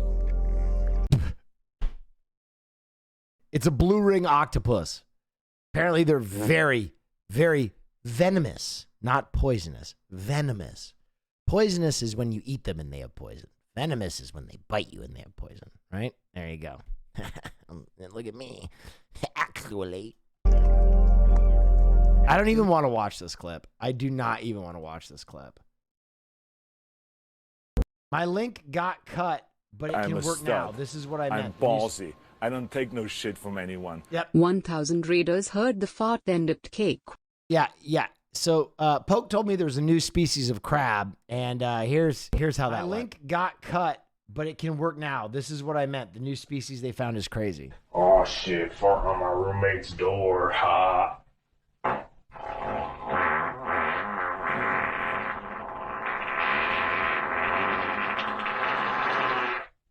Did you see it? Tiny frame, barely visible on camera. A white translucent mist-like shape slowly creeps into frame. As it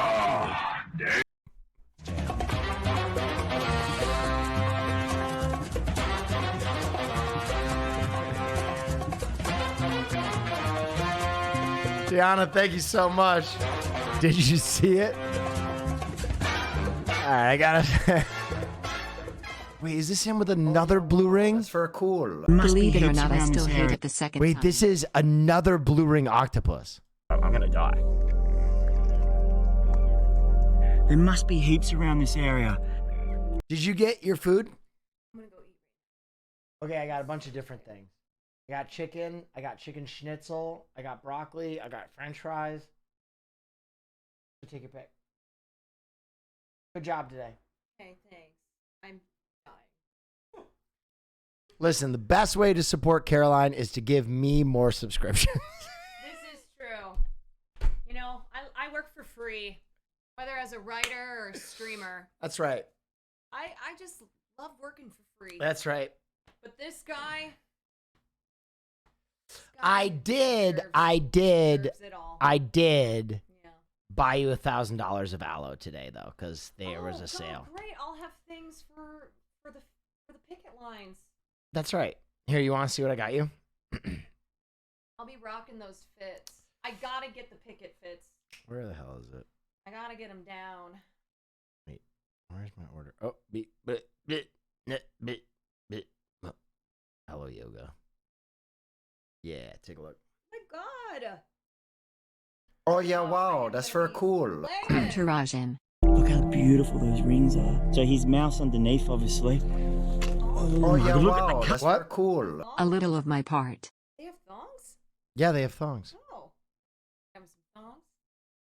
Well, have you ever told chat why I constantly have to buy you underwear? No. Farley, I haven't told chat. Farley eats all of her underpants. Oh my god. Farley, he always eats her underpants. We don't know why.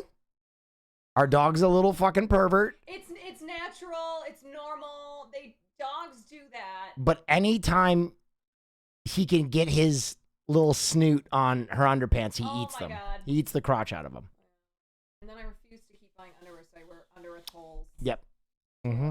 Mm-hmm. Oh yeah, wow, that's very Hey, what's up, JHB team? Oh. Well, now everybody knows about our... Yep. All right, well. Did you see all the things I got you, though? I did. They look great. Cool. Thank you. All right. Okie dokie. Colour of him just then. That's all right, mate. Please don't touch me again. I'm super venomous. Your dog is Castor Troy. Yeah. You will die. That's what he's telling me right now, so I've got to respect that. I like how he almost got bit one time, and he's like, all right, I am done with that shit. This is the third blue ring octopus we've seen. Like I said, I hadn't seen one in over... Oh my God, my female dog does that with my underwear? Okay, I'm glad that it's not just our dog. Dogs don't do that normally. Farley is just a connoisseur. No, dogs do that. A decade, and we've been looking, and we've just come across blue ring heaven or hell, whatever. Hey,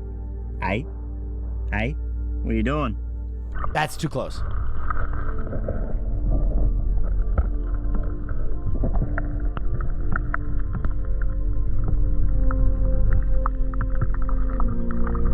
Honestly, if we're little dogs do that more than big dogs in my experience. Oh boy. Bitten out here, we're pushing our luck, we will die. We will just die. We're so far from any medical aid, and there is no anti-venom for octopus, for blue ring octopus, so. Blue swimmer. Oh shit! Get it, mate, you are a psycho! Watch out, straight, it's coming for you! Hey! I'm back in, fellas. I'll snap your balls off. Still here, he's still alive. The tide's here. You gotta wake up, huh? Come on, mate. Come on. Come on. He's breathing by himself. Come on. Come on. Come on, you bloody legend. It's happening. It's happening. Come on, you bloody legend. He's alive. He's gonna be fine. Go. Go, mate. Yes. Go, mate. Go on, you bloody ledge. Yes. Into the full moon. Have the best life, Mr. Turtle. Woo!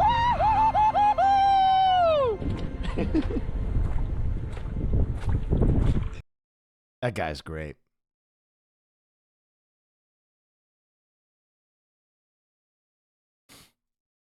You bloody legend.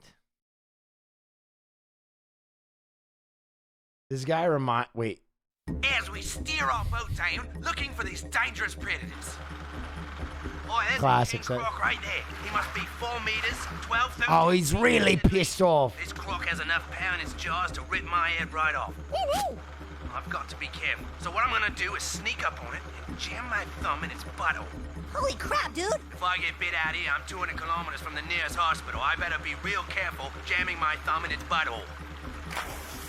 Oh boy, he's pissed off now. Go, dude, go! I'm gonna jam my thumb in its butthole now. This should really piss it off.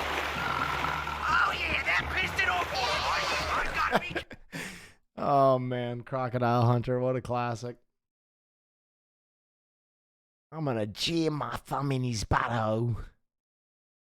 Oh, he's really pissed off now.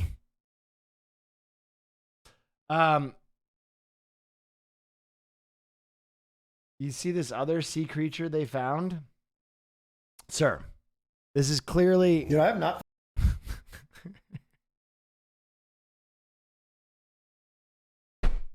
I have not felt like being on is anyone else like this? Like, the past, last 2 months, man, I don't want to be on my computer ever.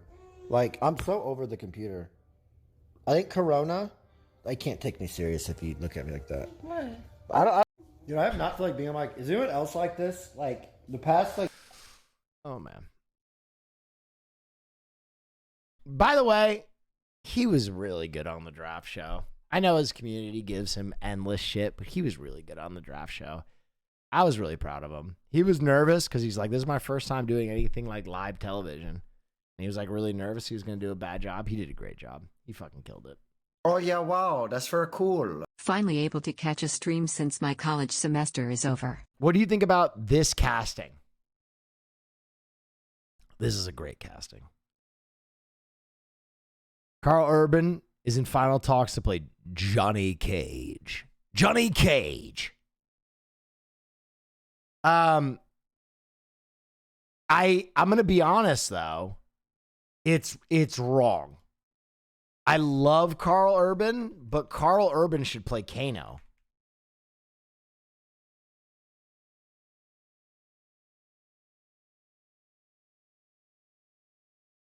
But I guess they already had a Kano, right? Johnny Cage. You want to know who the best Johnny Cage would be? I'm not even mad at it.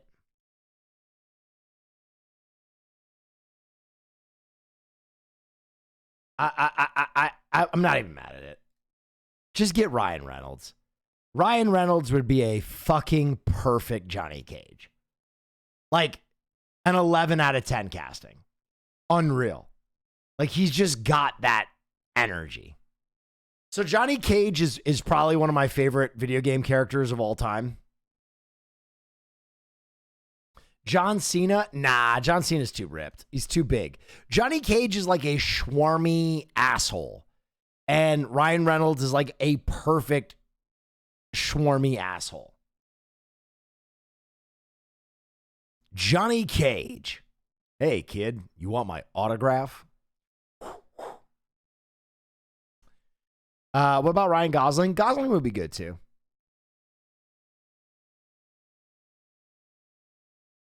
The Miz would be good. The Miz would be good too. He wouldn't be bad. Carl Urban was in talks to be Johnny Cage. That's what we were just talking about.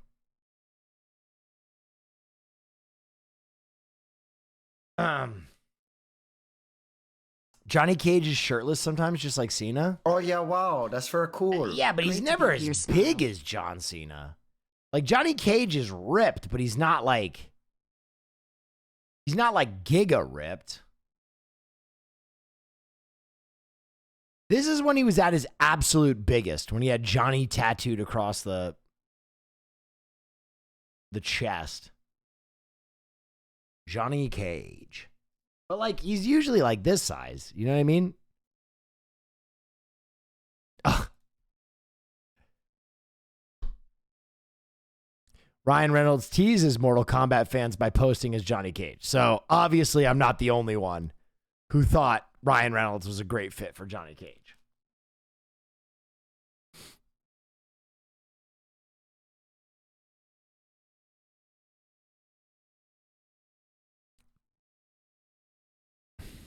Johnny Cage. Will, you would kill it too? Well, I mean, I did a Johnny Cage tribute in my intro video. I don't know if people remember this, but I literally hit the Johnny Cage punch for real. Like I did that for real.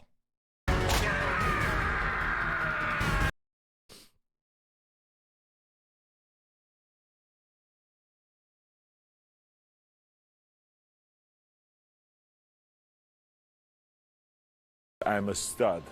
I'm ballsy. I don't take no shit from anyone. Yes. Will, how do you feel about actors and artists playing themselves on TV, emceeing a lot more shows like Dave and Bupkis?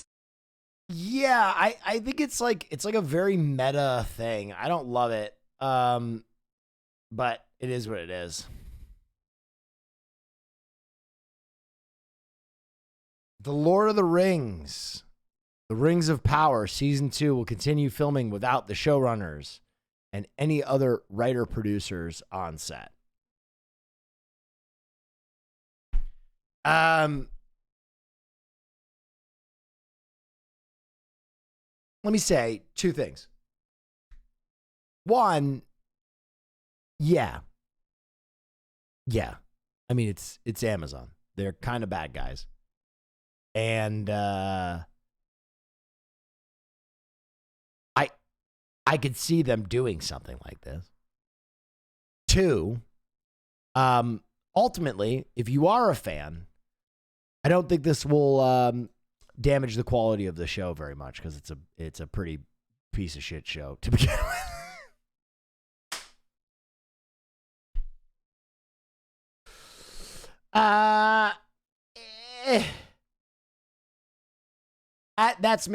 That's maybe harsh. Like, listen, I don't want to get into the writers' strike fucking thick of it. I am in the Writers Guild. I'm not in good standing though because I'll be real. I basically quit writing. For all intents and purposes, I quit. So like I can talk about it, but you've probably got a lot better information. But I think the Writers Guild has done a good job of predicting 20 months of quality content what about things movies and hot dads. might affect the livelihood of writers in the future. They did it when Netflix was like barely a thing, and they were like, "Hey, streaming services might affect our livelihood in the future." And it did. I think that ultimately, like, AI does pose a threat to writers, and the idea of like having an AI write a script and then you don't get the credit for writing it, but you get paid less to just punch it up, or the other way around, where like you write a script and then they use AI to like punch it up, sucks. So I don't know. Give writers what they want. Fuck it.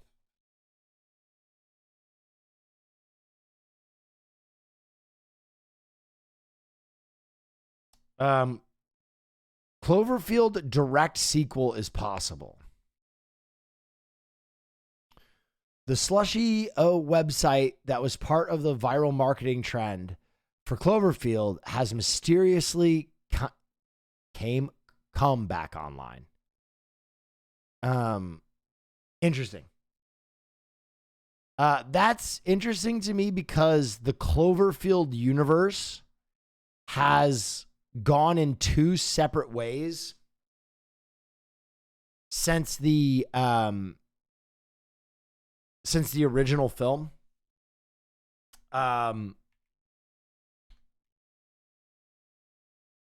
Obviously you have the original Cloverfield, which some people love, some people hate. I'm kind of in the middle. I think it's pretty good. And then 10 Cloverfield was really good. 10 Cloverfield was a fucking work of art. And then Cloverfield Paradox was a retconned film that like Netflix was going to trash. And they basically bought the film, changed the name, added one scene at the end, and they said, bingo bongo, it's a Cloverfield film now. And that movie was real bad. So it'll be interesting to see where they build it out. I hope they build out 10 Cloverfield, because that movie was like 10 Cloverfield was really good. 10 Cloverfield is like one of my favorite horror films of the last decade. I mean, a lot of that, I gotta be honest, was John Goodman just fucking carrying. John Goodman is so fucking good in 10 Cloverfield. It's absurd. It's obscene how good he is in that movie. Like, he put a beating on it. And I'm not the only person who thinks that this movie is very good. It's got a 90 on Rotten Tomatoes. I think audiences liked it a little less. because it's really tough and confined and pretty wonky, but I love that movie. I absolutely adore that movie. The first time I saw it, I was like, did you see Cloverfield Paradox? I did.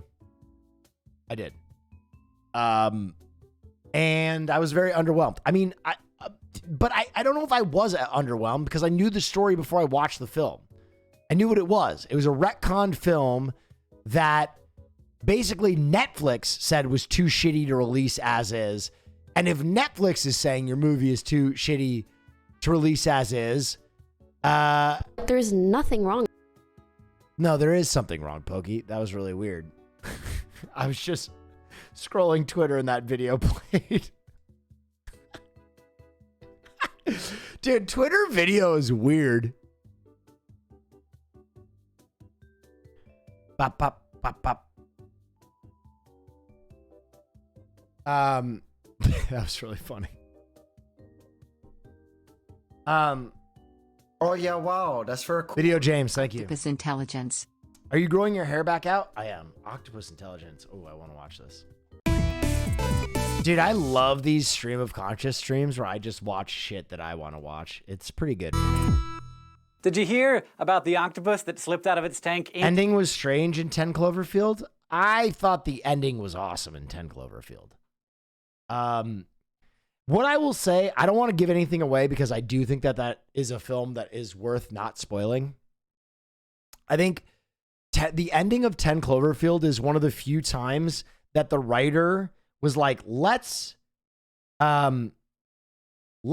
subvert expectations, and it worked. It was a total not what you were expecting, and they nailed it.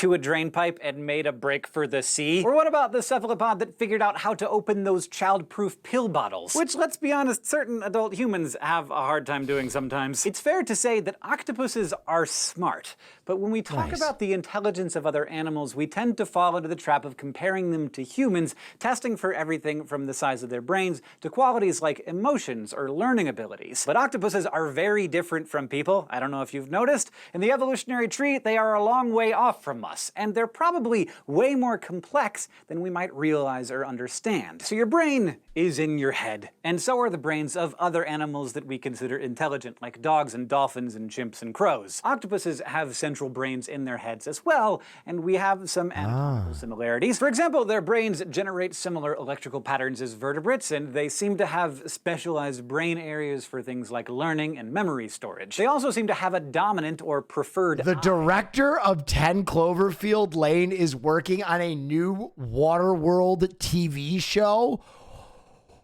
Holy smokes. That's a lot of words in a row that I liked. Which is an example of lateralization, similar to the way that people are right or left-handed. But the weird thing is, about 2/3 of their neurons are in their arms. Each arm literally has a mind of its own, to do its own problem solving and act independently, while the other arms are doing something completely different. In a 2000— Holy shit. Dude, that would have been such a problem if I had that as a teen. I already was jerking off a lot. Imagine if my hand had a mind of its own. No, sir. 2013 research study, scientists isolated arms from dead octopuses in order to test those neural responses. And they found that the isolated arms recoil from being pinched or from touching water or acetic acid. This suggests that they might have some kind of nociceptors, or special neurons that sense danger and pain, like ones that make us pull our hand back from touching a hot stove. But unlike in humans, their arms can respond to these kinds of stimuli without being attached to a central brain. Other experiments have found that severed arms wiggle around and even grab onto food. So anatomically, octopuses are some pretty cool invertebrates. But what about their behavior? Octopuses have been observed using tools like picking up 2 coconut halves to use as a mobile home and manipulating objects in a way that looks a lot like playing. One 1993 study published in the Journal of Comparative Psychology even suggested that octopuses seem to display distinct personalities, reacting to food and threats in individual but consistent ways. One octopus might be considered consistently curious and daring, while another is careful and shy.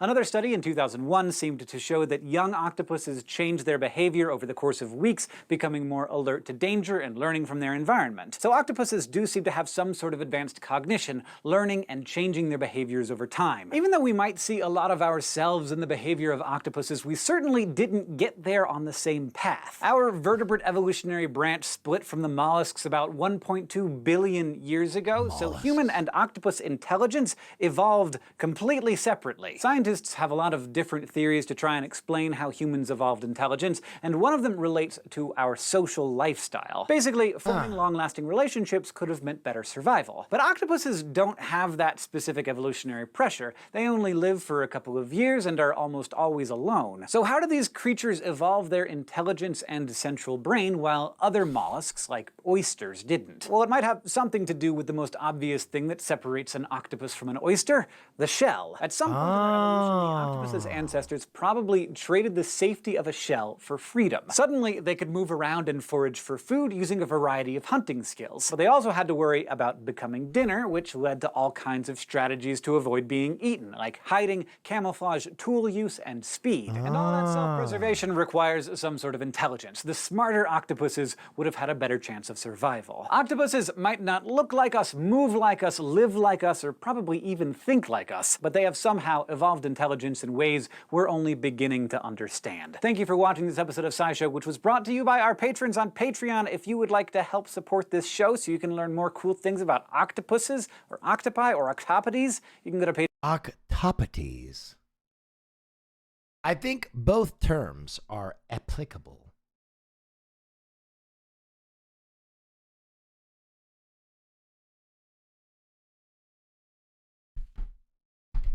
Giant Pacific octopuses can be up to 600 pounds. That's pretty cool. You know what I really want in my life?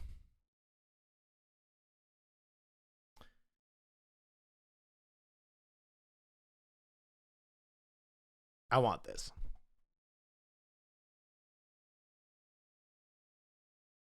Oh yeah, wow, that's very cool. Octopodes. I want a jellyfish aquarium. I want it in my life. I've always wanted one. I don't know why jellyfish aquariums are so cool.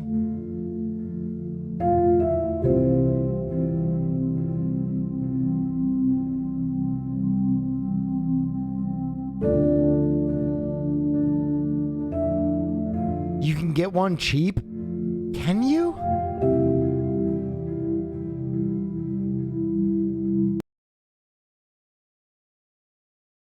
And they don't have brains, so you don't have to feel bad about it. Yeah, that's the thing. Jellyfish tanks are great because, like, a jellyfish likes to live in a little tiny tank. It looked amazing.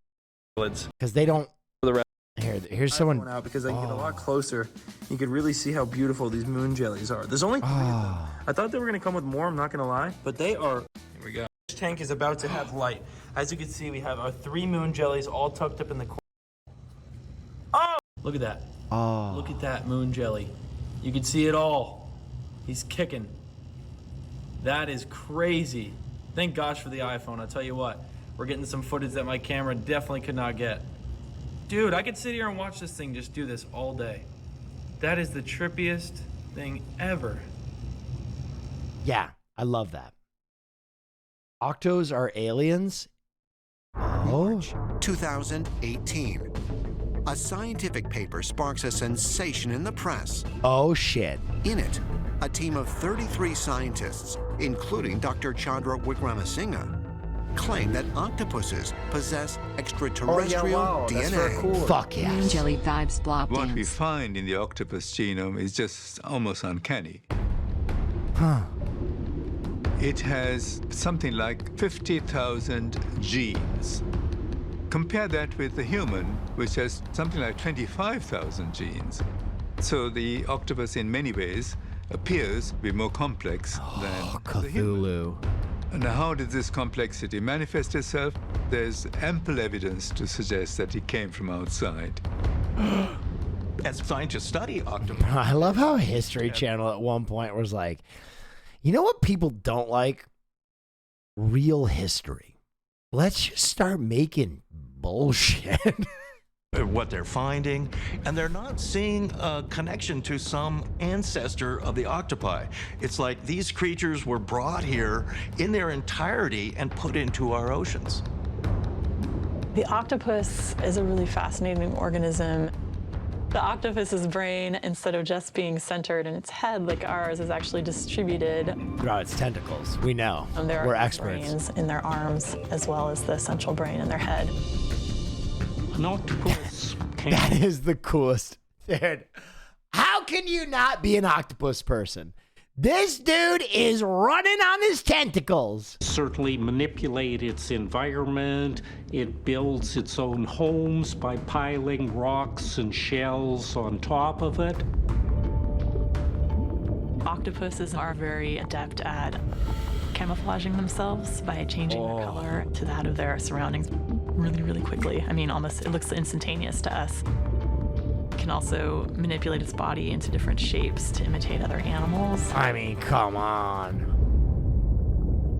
Some yeah, wow, scientists have that's very speculated cool. First that in time the absence catching of you live in humans, a while. the animal Love you, best Will. suited to evolve Thank into the you. dominant Thank you, species Tyler. on the planet is not another primate, but the octopus. Yes!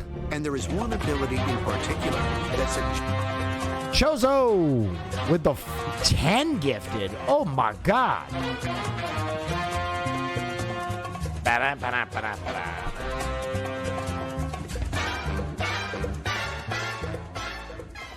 suggests the octopus could one day rule the Earth. Yes!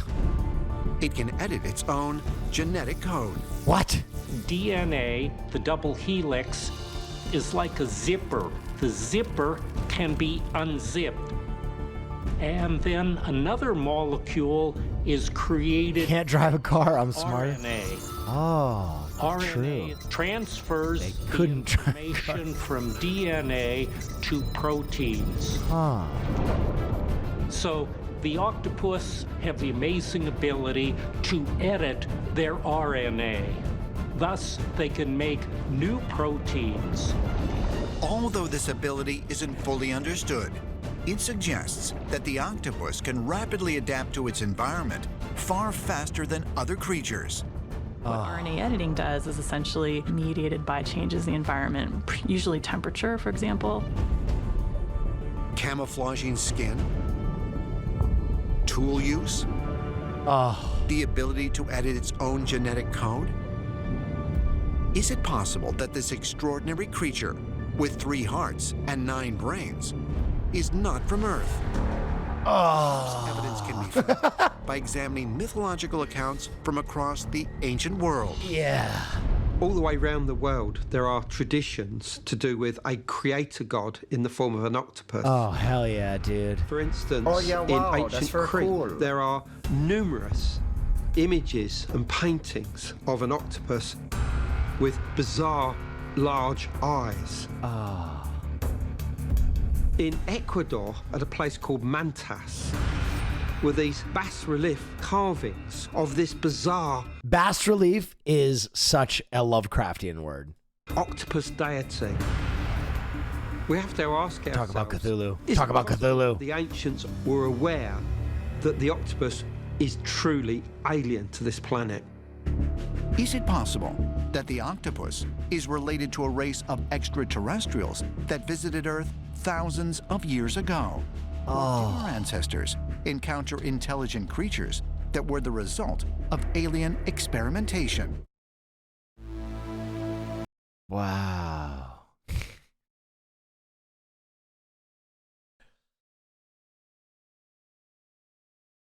I want to believe.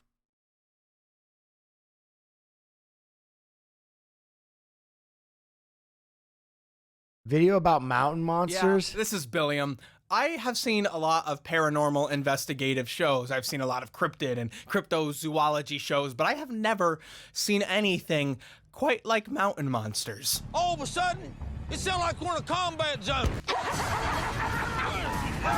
Over the past year or so, I've been looking at all of these hoax-inducing programs developed by channels owned by Discovery Inc., now Warner Brothers Discovery. So many programs produced by channels owned by Discovery just straight up lied to its audience. Back in the day, he's right though. Animal Planet. I gotta pee. And it made really imaginative programming when they decided to create a scientific analysis of the dragon myth. But these programs weren't trying to trick people. But eventually something happened and these more imaginative programs just turned into straight up lies. Tricks meant to misinform the audience. But at the bottom of this rabbit hole I've been investigating, unless I've missed something, is a show from Discovery's little baby sister channel, Destination America. Mountain Monsters is the perfect blend of all the crazy reality shows that aired on Discovery-owned TLC, the Learning Channel, and all of the hoax-inducing docudramas that they produced on all of their other channels. But in combining the melodrama of reality TV and the unbelievability of all these paranormal, investigative, Bigfoot hunting shows, what ends up happening is the audience's opportunity to actually believe that these things on screen are actually real and naturally occurring becomes like near zero. Not totally zero. They still don't explicitly come out and say it's all fake, but it's very hard to buy into a lot of this stuff, and that's a good thing. We're actually investigating the woman over the woods.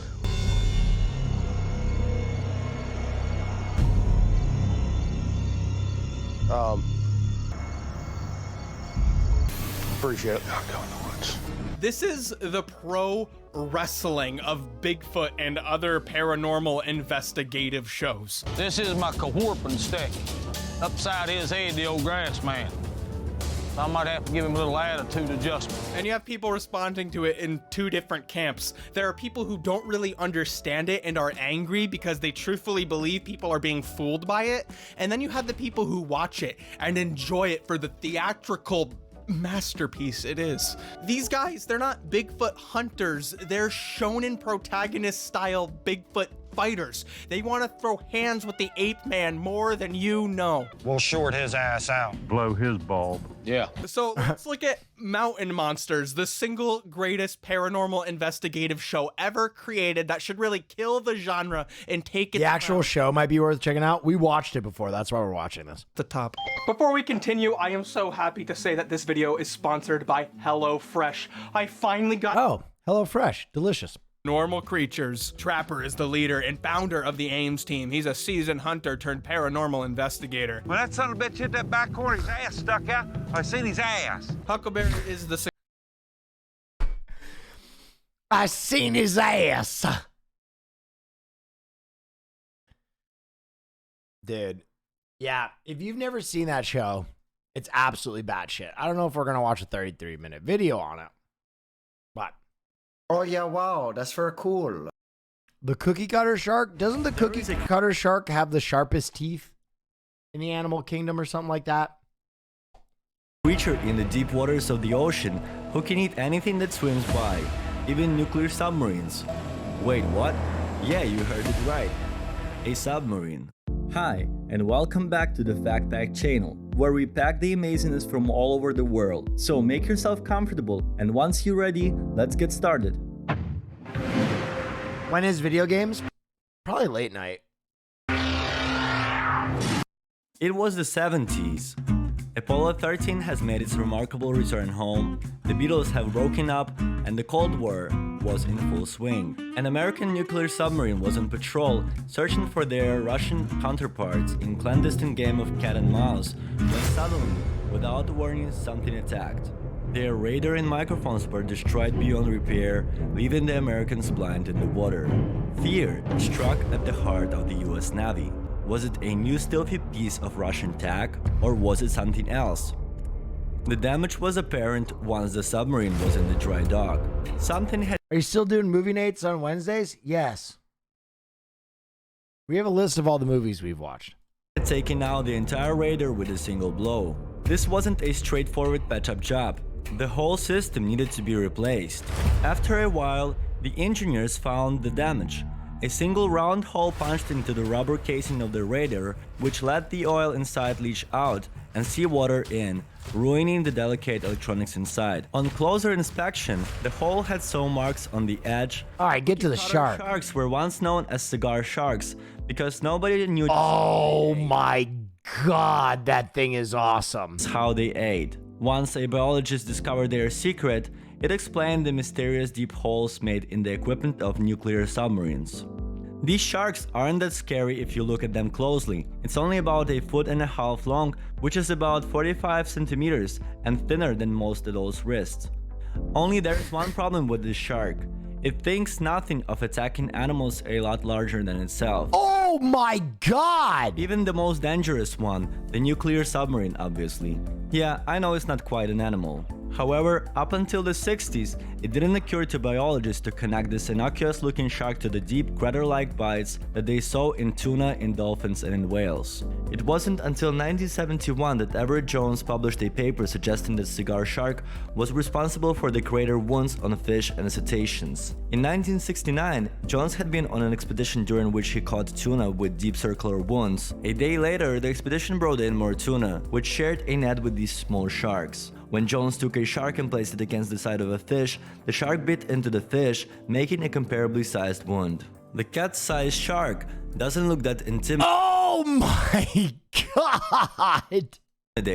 But thanks to its speed and camouflage abilities, it can successfully feed on any fish in the waters, including even such dangerous species as sharks, orcas, and whales. But this shark is not a typical predator which kills the animals or fish around. No, this little Now hold up, hear me out. No. Not once, not never. Monster would be satisfied with just taking a bite of other animals, and then he immediately runs away. This makes him more of a parasite. So what's up with the teeth, speed, and camouflage of the little shark that causes such a pain in the ass to everyone around? Let's begin with teeth. The cookie cutter shark gets its name from the cookie-shaped bite wounds it leaves on its prey. The shark's unique teeth and short cone snout create these round chunks. It will attach itself to a tuna, stingray, another shark, or even a whale by suctioning its lips to the body of the animal. Then, the shark spins its body using its lower set of serrated teeth like a can opener to remove a hunk of flesh, resulting in a wound that lives up to the shark's name. What's about their camouflage? Cookie cutter sharks are dark brown to black on the upper side of their body and a lighter brown on the lower side. Their gill regions have a dark color around them. The whole lower surface minus this dark color is covered in a dense network of tiny photophores. These photophores emit a greenish glow called bioluminescence. Not only does the emitted glow attract fish, but also the dark patch on the shark's upper surface resembles a smaller fish when viewed from below. This marking is believed to lure larger fish and other potential prey that may be swimming underneath it. And of course, a fish that is causing such a nasty pain to sharks can be moving slowly afterwards. It has to sneak away immediately after biting, otherwise it would definitely appear on the predatory fish's dinner. Nuclear subs obviously aren't all that tasty, but they seem to bite just about anything, even research equipment in the ocean. The distinctive bites have been found in all kinds of fish and other sharks, and even a human has been attacked by the little guy. However, these cases are really rare. So, monsters capable of crippling a nuclear submarine do lurk in the depths of the oceans, and all it took was one bite. But rather than being a Godzilla-like horror, it is a tiny, semi-parasitic shark with the weirdest set of jaws in the deep. Yet more proof that the life beneath the waves is stranger than fiction. Wow. Yeah, those fuckers got sharp teeth.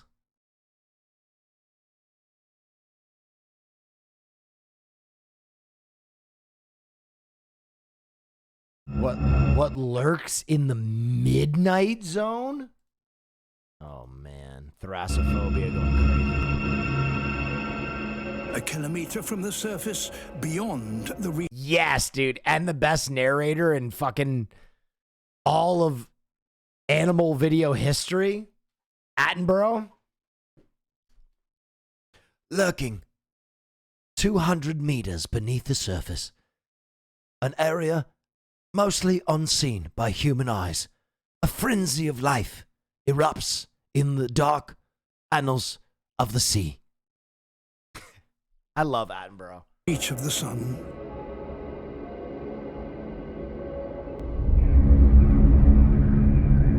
Not as good as Herzog. I don't know. Herzog's got a different vibe. Herzog makes everything fucking existential. Herzog will be like, here we are, 200 meters under the sea, where no life should exist. The feeling of emptiness is quite like that you experience when you've been alone in the world. It is a loneliness that I and many other people know.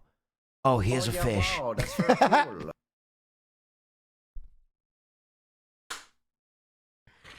Herzog is good, but it's like, it always is like a soul-crushing sadness. Grizzly Man, his like, dude, no one knows why he sought these grizzlies. Perhaps it's because he felt completely alienated from the human race, and he was looking for something, anything, to call home. Unfortunately, it would be those same grizzly bears that would one day collapse his skull and rip him limb from limb. Hold on. The greatest Herzog scene of all time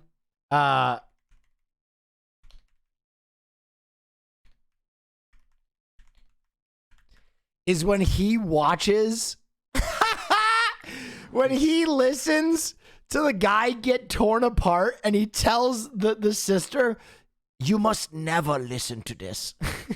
Is Timothy's camera. During the fatal attack, there was no time to remove the lens cap. Jewel Palovac allowed me to listen to the that's audio. very cool. Herzog sounds a lot like that famous German stylist, James Marco St. Marco. I hear rain and I hear Amy, get away, go away.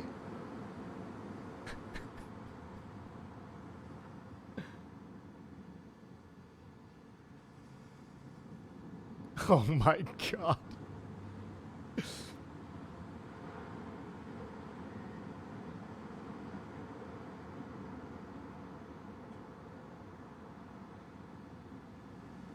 Can you turn it off?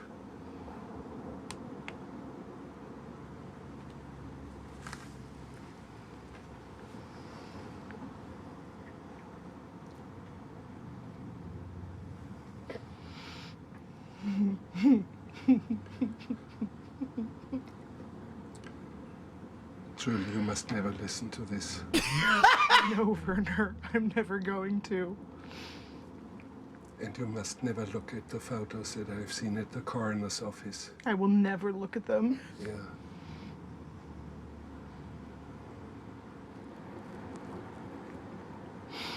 They said it was bad. Now you know why no one's gonna hear it. Dude, honestly, this is one of the most unhinged scenes in a movie of all, like, ever. One of the most unhinged scenes in a movie ever. Werner Herzog doing a live reaction to a man being torn apart by grizzly bears. And totally unbroken, he goes, you must never listen to this. It's the most German, and he kept it in the movie, dude. Herzog he's wild for that one. Void, larger than all the rest of the world's habitats combined.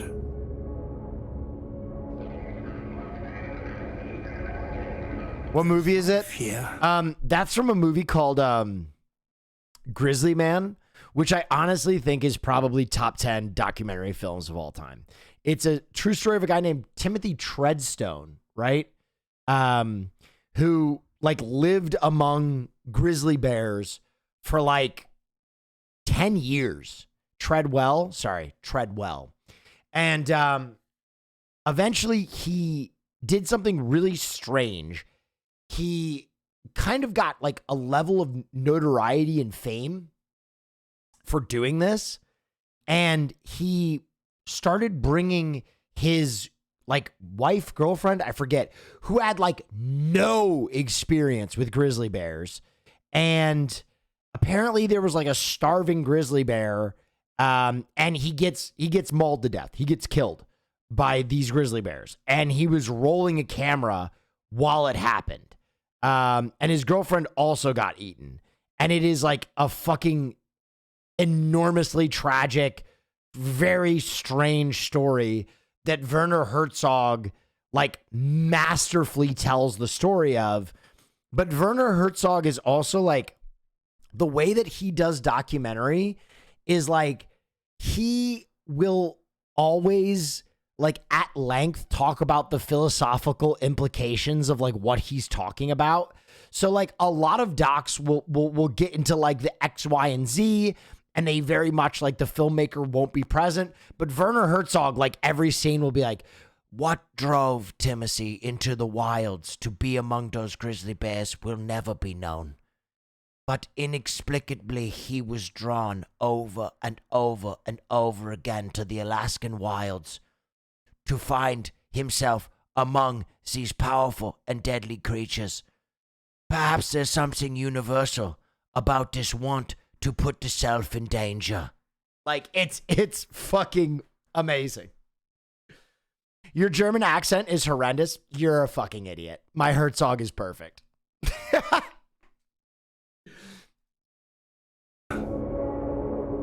But not as we know it.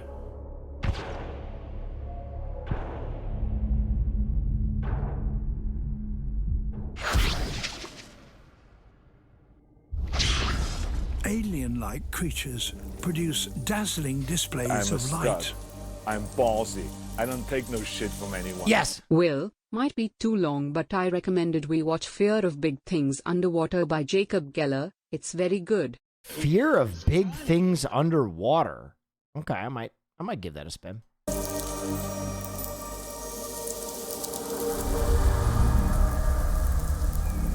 Who just raided? Did someone just raid? Oh, Namthor, what's up, baby? Thanks for the raid, bud. Give a shout out to Namthor. Nearly all animals need to attract mates and repel predators. This language of light is so widespread here that these signals are probably the commonest form of communication. Fear of Big Things. All right, we'll watch this after. On the entire planet. And yet, we still know little about them.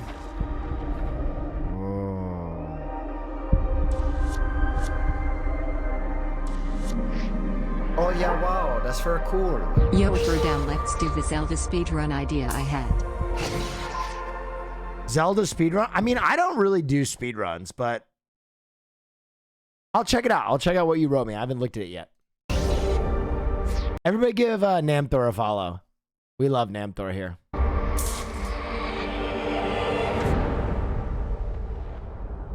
You do now. Dude, I'd be worried doing Nintendo content right now. Nintendo's also kind of in their bag. Illuminate themselves and by doing so attract inquisitive prey. Oh my god, look at that fucking thing! That literally looks like something out of Dark Souls.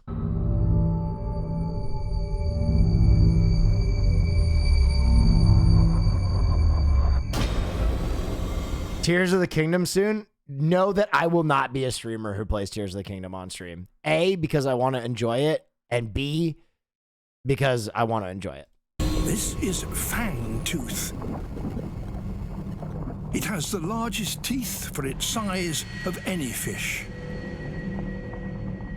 There are pressure sensors all over it. I've realized that the worst game to play on stream is puzzle games.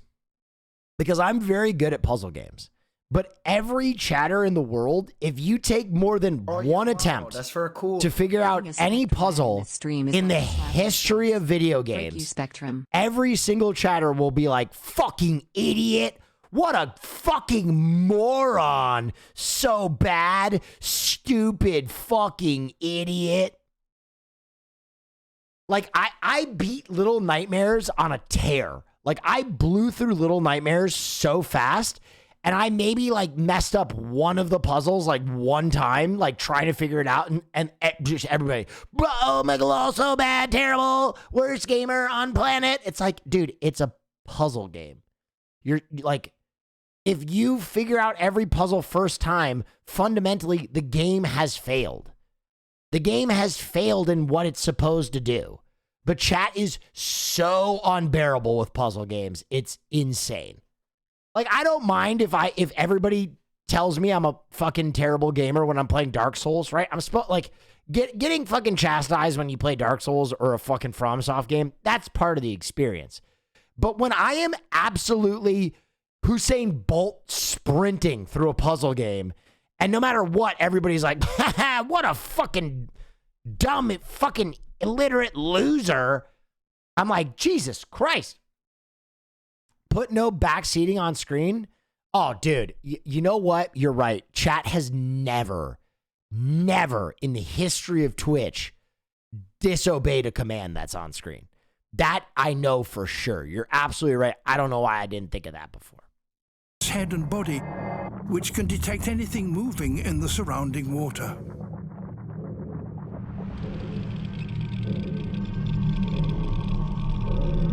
It's the Midnight Zone's most voracious fish. Oh, God, they're so fucking but prey disgusting. As a I love it. What about backseat equals ban? I hate banning people. I'm not a big ban guy. I'll basically politely ask you to leave, but I won't ban you unless you say something racist or bigoted, for the most part. A decoy of luminous ink.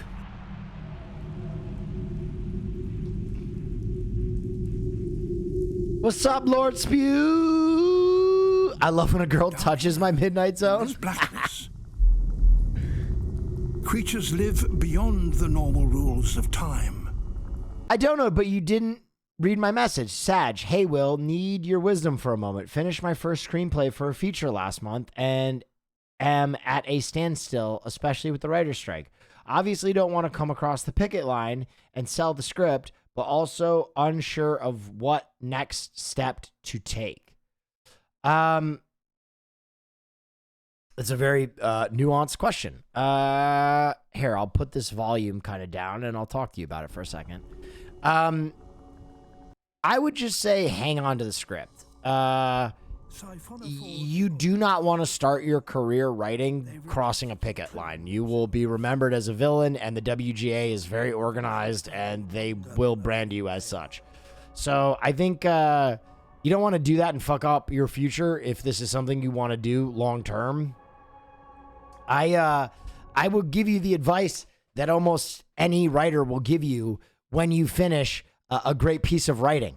I will tell you, 90% of working screenwriters will give you this advice. So you've just finished a great screenplay. Write another one. I'm sorry, that's your life now. If you're a writer, that is your life now. You go again. And that is the life of a screenwriter. And I'm going to tell you, even if you think you've made a perfect project, having just more projects will help you. Because I am going to give you a simulation of almost any writing meeting that you're going to take in LA from now until infinity, right? Here's a simulation. I'm the studio. Hi there. Will, great to see you. We loved your script.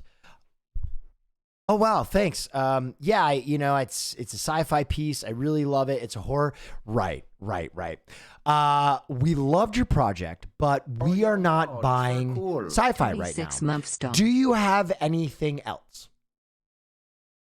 Oh, you want something aside from the script that you love? Yes. Oh, okay. I don't have that now. Oh, that's unfortunate. So we're going to give you our card. We'll circle back. You'll touch base with us touching base. And then if you could just rewrite the second and third act and the first act of the screenplay you just gave us, we might circle back on that as well. So rewrite that entire thing and maybe add a character that's trans. That's really hot right now. You want me to add a trans character? Yes, we would like that. Which one? That doesn't matter to us. That doesn't matter at all. Okay, because that's like an identity that's, pretty sensitive. So I'd like some more feedback. No, we don't really care. No. Okay. Thank you for the notes. and scene. That is basically every meeting you'll take. They'll ask you to rewrite your script for free. They'll ask you to, if you have anything else in your repertoire, and they'll ask you to do something insensitive that they can pimp for more money. That is like literally 90% of the meetings that I took in Hollywood. And I didn't make that trans comment to be edgy. That was literally my experience. You can talk to Caroline. Some of the people we talked to like told her to do things that were so strange and like Asian specifically racist that we were both like taken aback. And you don't know what to do in a meeting where like you're sitting with an executive and they're like, hey, you know what's Asian? Tea ceremonies. And you're like, yeah, oh. Could you throw one of those in your script? I guess. That actually happened to her. That is a quote from one of the meetings we took. So like, it's a very weird time. But ultimately, as a writer, that's what's going to happen. So the best piece of advice I can give you is write a lot.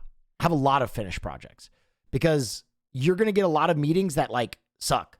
They are shitty, and they will bring you in and they will waste your time and they will try and get you to do free rewrites. But if you have a large body of work, you never know which project will lead to which project, right? If you come in pitching a horror, they might tell you, we really need a comedy. And you might have one in your back chamber. So ultimately, a writer's strike sucks. Like for young writers, you're in a terrible place. You're probably in Los Angeles, which is one of the most expensive places on the planet. You want to move forward with your career, and you feel like you're being put in stasis. I understand that 100%. My career was in stasis from the time that I was 22 years old to the time I was 30. Like I literally was just put in total hibernation, and no one ever fucking took a chance on me. I had to do it all on my own eventually, despite everyone being like, hey, this kid's got talent. And that's just kind of what entertainment is. You got to be good, you got to be diligent, and you got to catch lightning in a bottle. And that's just the way it is. So be diligent. That's the one thing you can control, right? The good and the lightning, that's in God's hands. The diligent, that's you. Is that not a reasonable thing of them to ask for changes? I want to be a writer, and honestly, this stuff is important to know. Yes, it is reasonable for them to ask for changes. However, a lot of times they will do this to new writers where they can ask for changes if they buy the motherfucker. Do you understand? If they want to buy that motherfucker, I'll make every single change that you want. But ultimately, a lot of times what they will do is they will ask you to make extensive unpaid changes. And then they'll look at the script again after you've put another month of work into it, and they'll go, nope, we still don't like it. Sorry, it's a pass. And that sucks. And they'll do that to young writers a lot. They'll ask you to make changes for free that they think will make the project more marketable, will open it up to a cinematic universe, will elevate a talent that they want to put in one of their films. And after you've made those changes, they won't buy the project still. And that's the unreasonable part. So be very careful when a studio asks you to make unpaid changes to your project. Again, if they want to buy it and then have you make changes, fuck yeah, go for it. They bought it. It's theirs. They own it. Who the fuck cares? You know what I mean? I got paid. But a lot of times you'll make so many rewrites without them spending a fucking dime. Because you're young and you want to get it done and someone shows interest in you. It's like when a attractive girl goes up to a nerd and is like, hey, can you do me a favor? And they're like, fuck yes. And it's like, oh, I've been taken advantage of.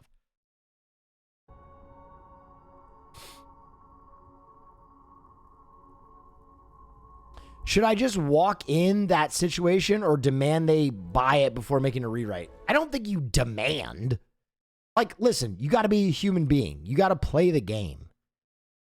You got to feel it out, right? Ultimately, this is your gamble. This is your life. If you're talking to someone across the table from you and they're like, hey, we'd love you to rewrite the entire third act. And you're like, just so you know, I'm a little time poor right now. That would be a large time commitment for me. How important is this change to you? How inclined to buy the script are you? Do you know what specific changes you would like so that I can hone that process in? And ultimately, if you want to buy the script now, I'd do as many rewrites as you'd like. Like you can work those things out. You know what I mean? But ultimately, again, a lot of writers are in the situation that this young person is in, where they're a young person who's just moved to LA. They're just becoming a writer. It's one of their first meetings that they're taking. They're very excited. And the studio goes, hey, we want you to rewrite the entire fucking thing. And you're like, this is my chance. And ultimately, the project might get bought that way, but you're taking a risk.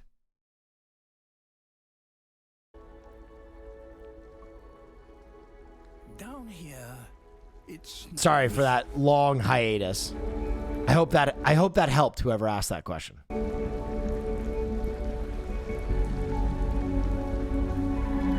Continuous clouds of organic debris drift slowly down from above.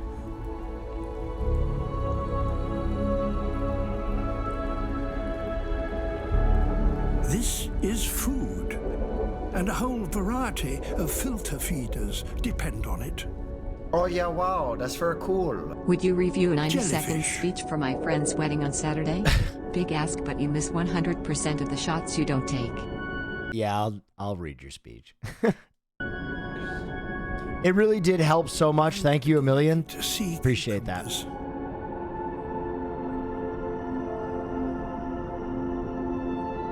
Oh, what the fuck? Dude, how is that alive?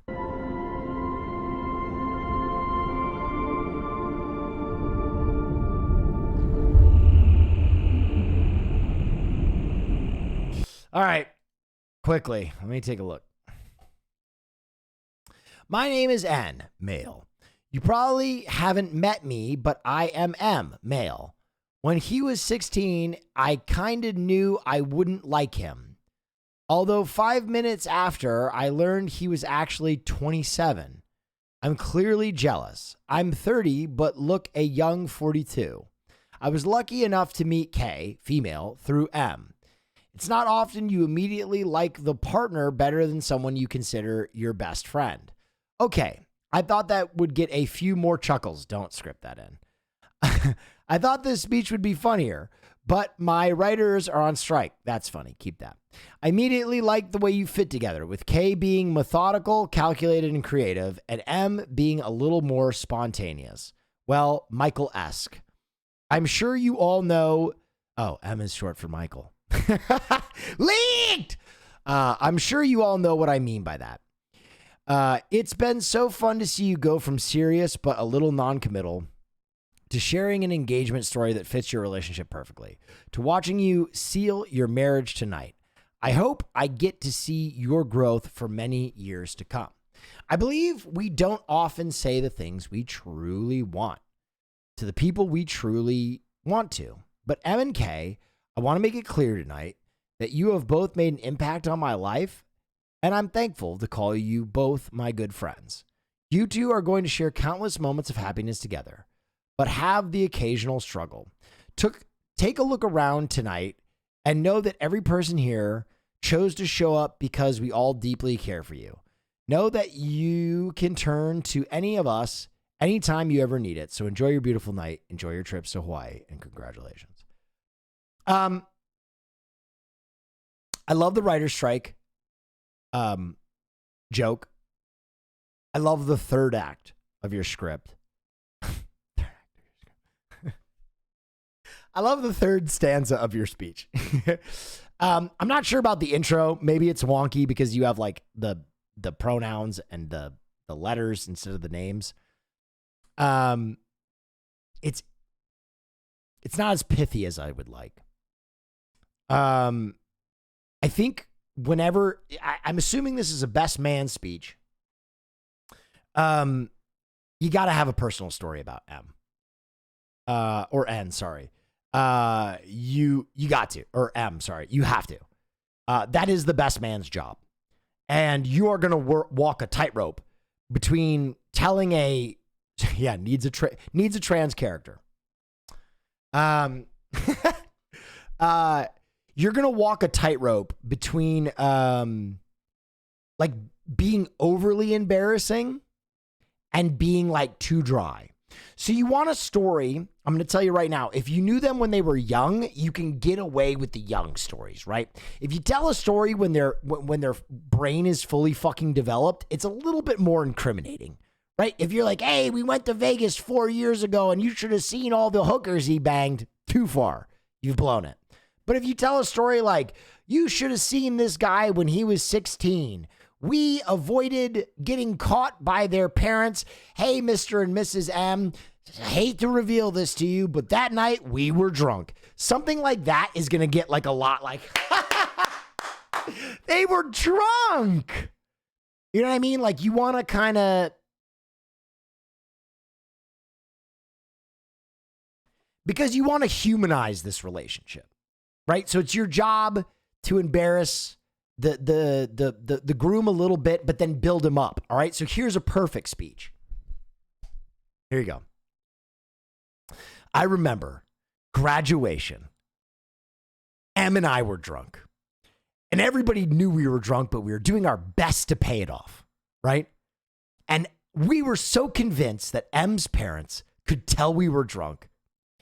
Mr. and Mrs. M, I'm sorry if you're just finding out this day, but we were drunk on graduation. But ultimately, we were never found out. Well, I wasn't. Because when we did get caught, M told the teachers that he was the only one who had been drinking.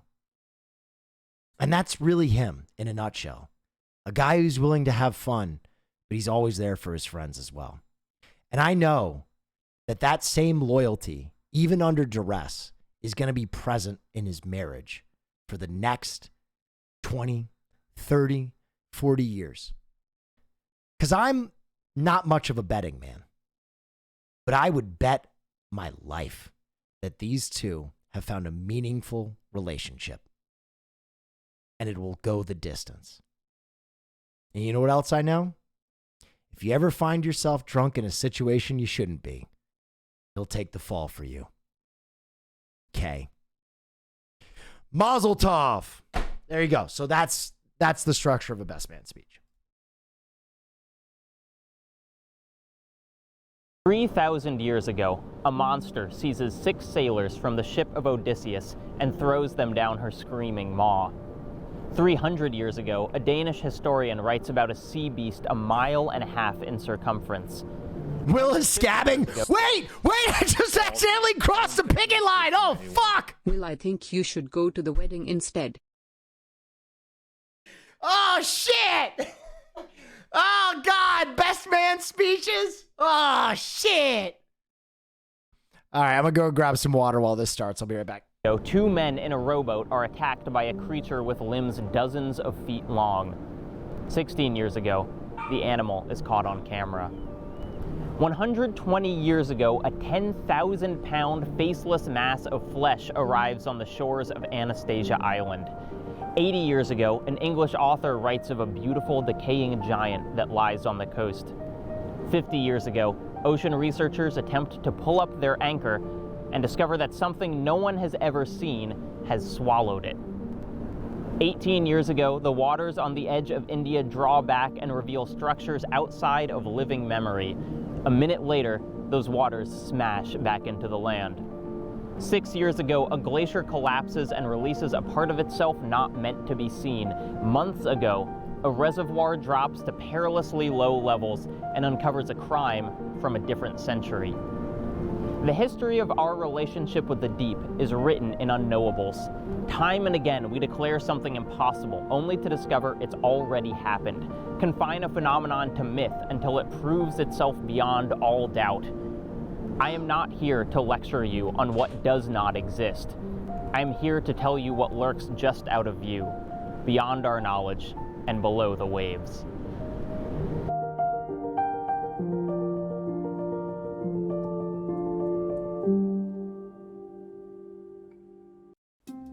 It's hard to define just how many myths are in one. I appreciate this so much, but your dyslexia took a toll on the first part. Sir, send the speech again. Send the speech again. Please. Please link it again. Please link it again. I'd like to point something out. Please. Wait, can I pull up an old link? Hold on.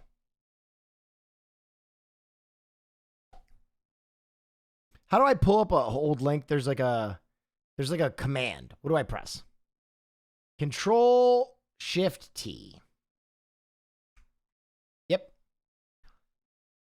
This does not read like human language. My name is N, male. You probably haven't met me, but I met M, male, when he was 16 and I kind of knew, undercase I wouldn't like him. Although 5 minutes after I learned he was actually 27, I'm still clearly jealous. I'm 30, but look a young 42. That's tough to read.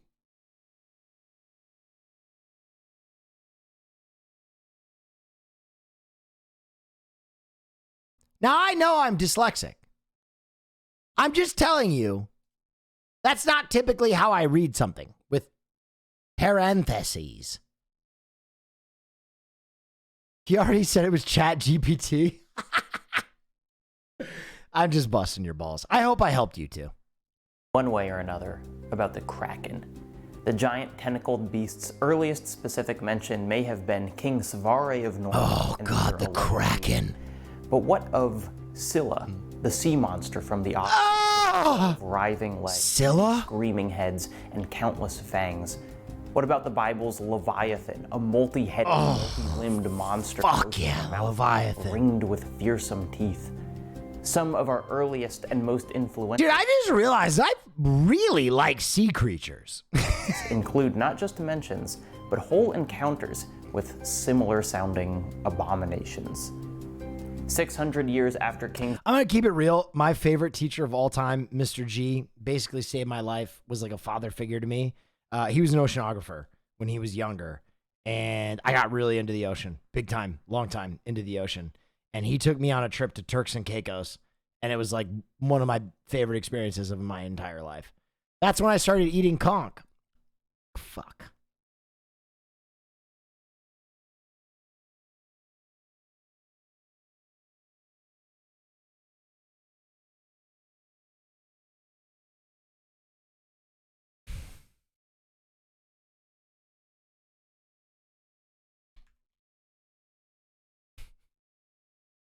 Walk out the door, you see someone that you know, and they ask you how you are, and you just have to say that you're fine when you're not really fine, but you just can't get into it because they would never understand. Okay, back to the video. Svare, Eric Pontoppidan fleshed out his country's history with the Kraken in his book, The Natural History of Norway. This wasn't a speculative work, according to Pontoppidan. The book declares itself a particular and accurate account of the temperature of the air, the different soils, waters, vegetables, and so on. And yet, 200 pages in, he writes this: the Kraken. This creature is the largest and most surprising of all the animal kingdom. He says that fishermen may sense the presence of the creature by an... What? This creature is the Largift and Moft Fuperizing? I'm...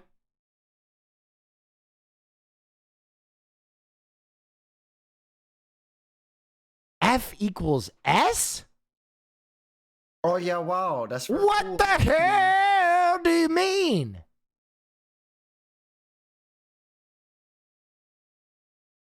Those are old school S's? Why?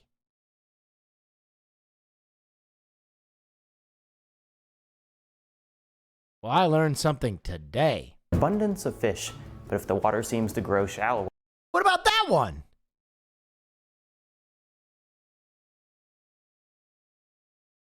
Or they need to get the hell out of there before any normal.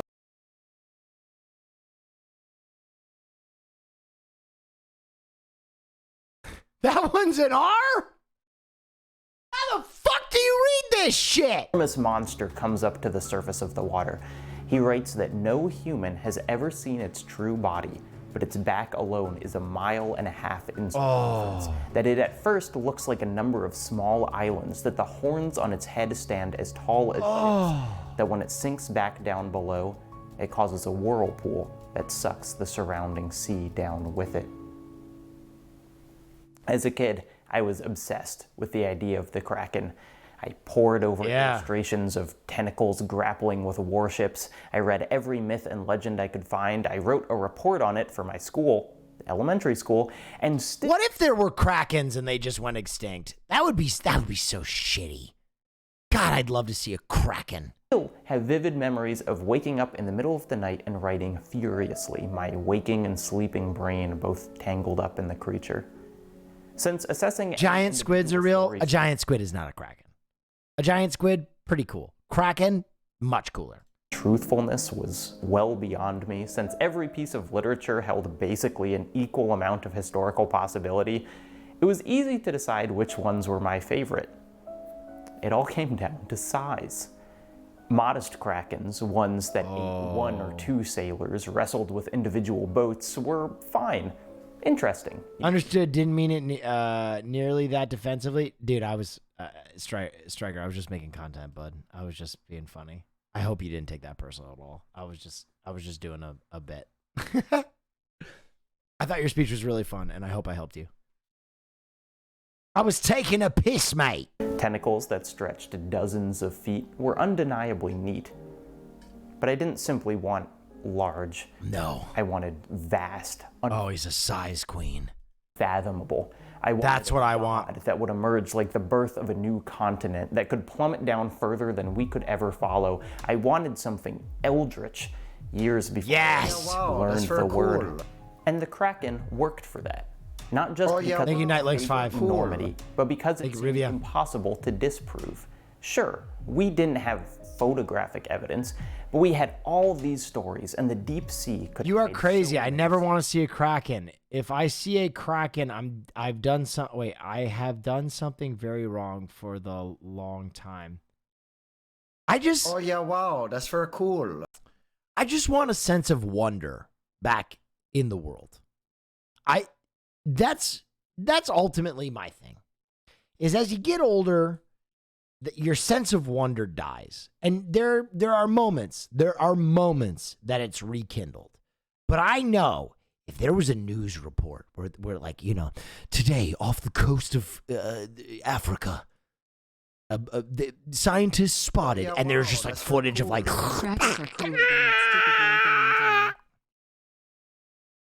For like the next few weeks, people will be like, what the fuck? That thing was in the water the whole time. I don't know. Maybe I'm crazy. Secrets. I want to believe. Oh yeah, wow, that's Nothing very could cool. suppress my Have you desire listened to The believe Kraken in by Hans Zimmer? anything No, I haven't. underwater. I have to. Reading about the sailors of centuries ago feels a lot like reading about astronauts. They're totally isolated in an alien, inhospitable world, one that virtually no one else would ever see, and one that would kill them without passion. Can you imagine surviving that vacuum, witnessing something impossible, and then returning to shore and having people tell you, oh, you probably just imagined it? Such was the case for many sightings of giant tentacled beasts at sea. For example, a French steamship in 1861 encountered a squid so large that their harpoons and muskets didn't seem to affect the creature. Now that's a colossal squid, right? They managed to lasso the thing, but only pulled a piece of its flesh on board. Giant squid footage. Oh, we gotta look at this real quick. Very good. Well done. Oh, that's great. Well done.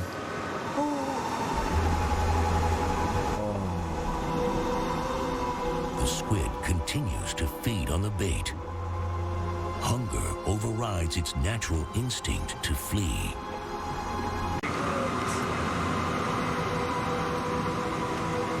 Once we realized that there was no way that squid was going to let go, that's when the show began.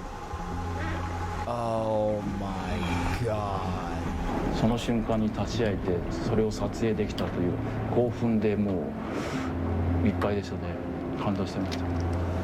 まだ行ってくれ、まだ行けと言ってくれと願いながら撮影してました。 You guys are using all the oxygen now. Too much oxygen. No, it's low because everybody's excited.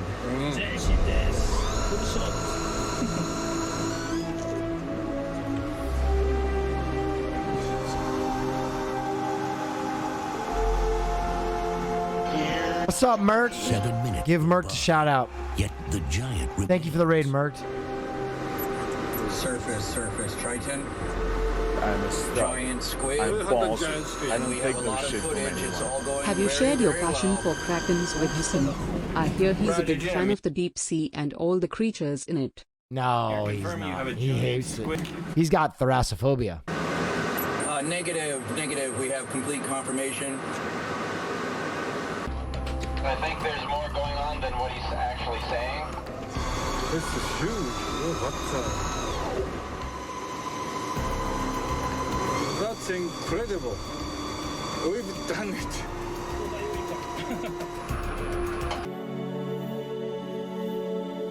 Why do giant squids always look half dead?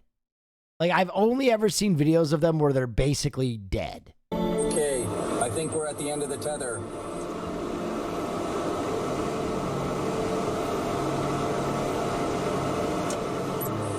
880. Oh, now he's moving. Oh, that's awesome!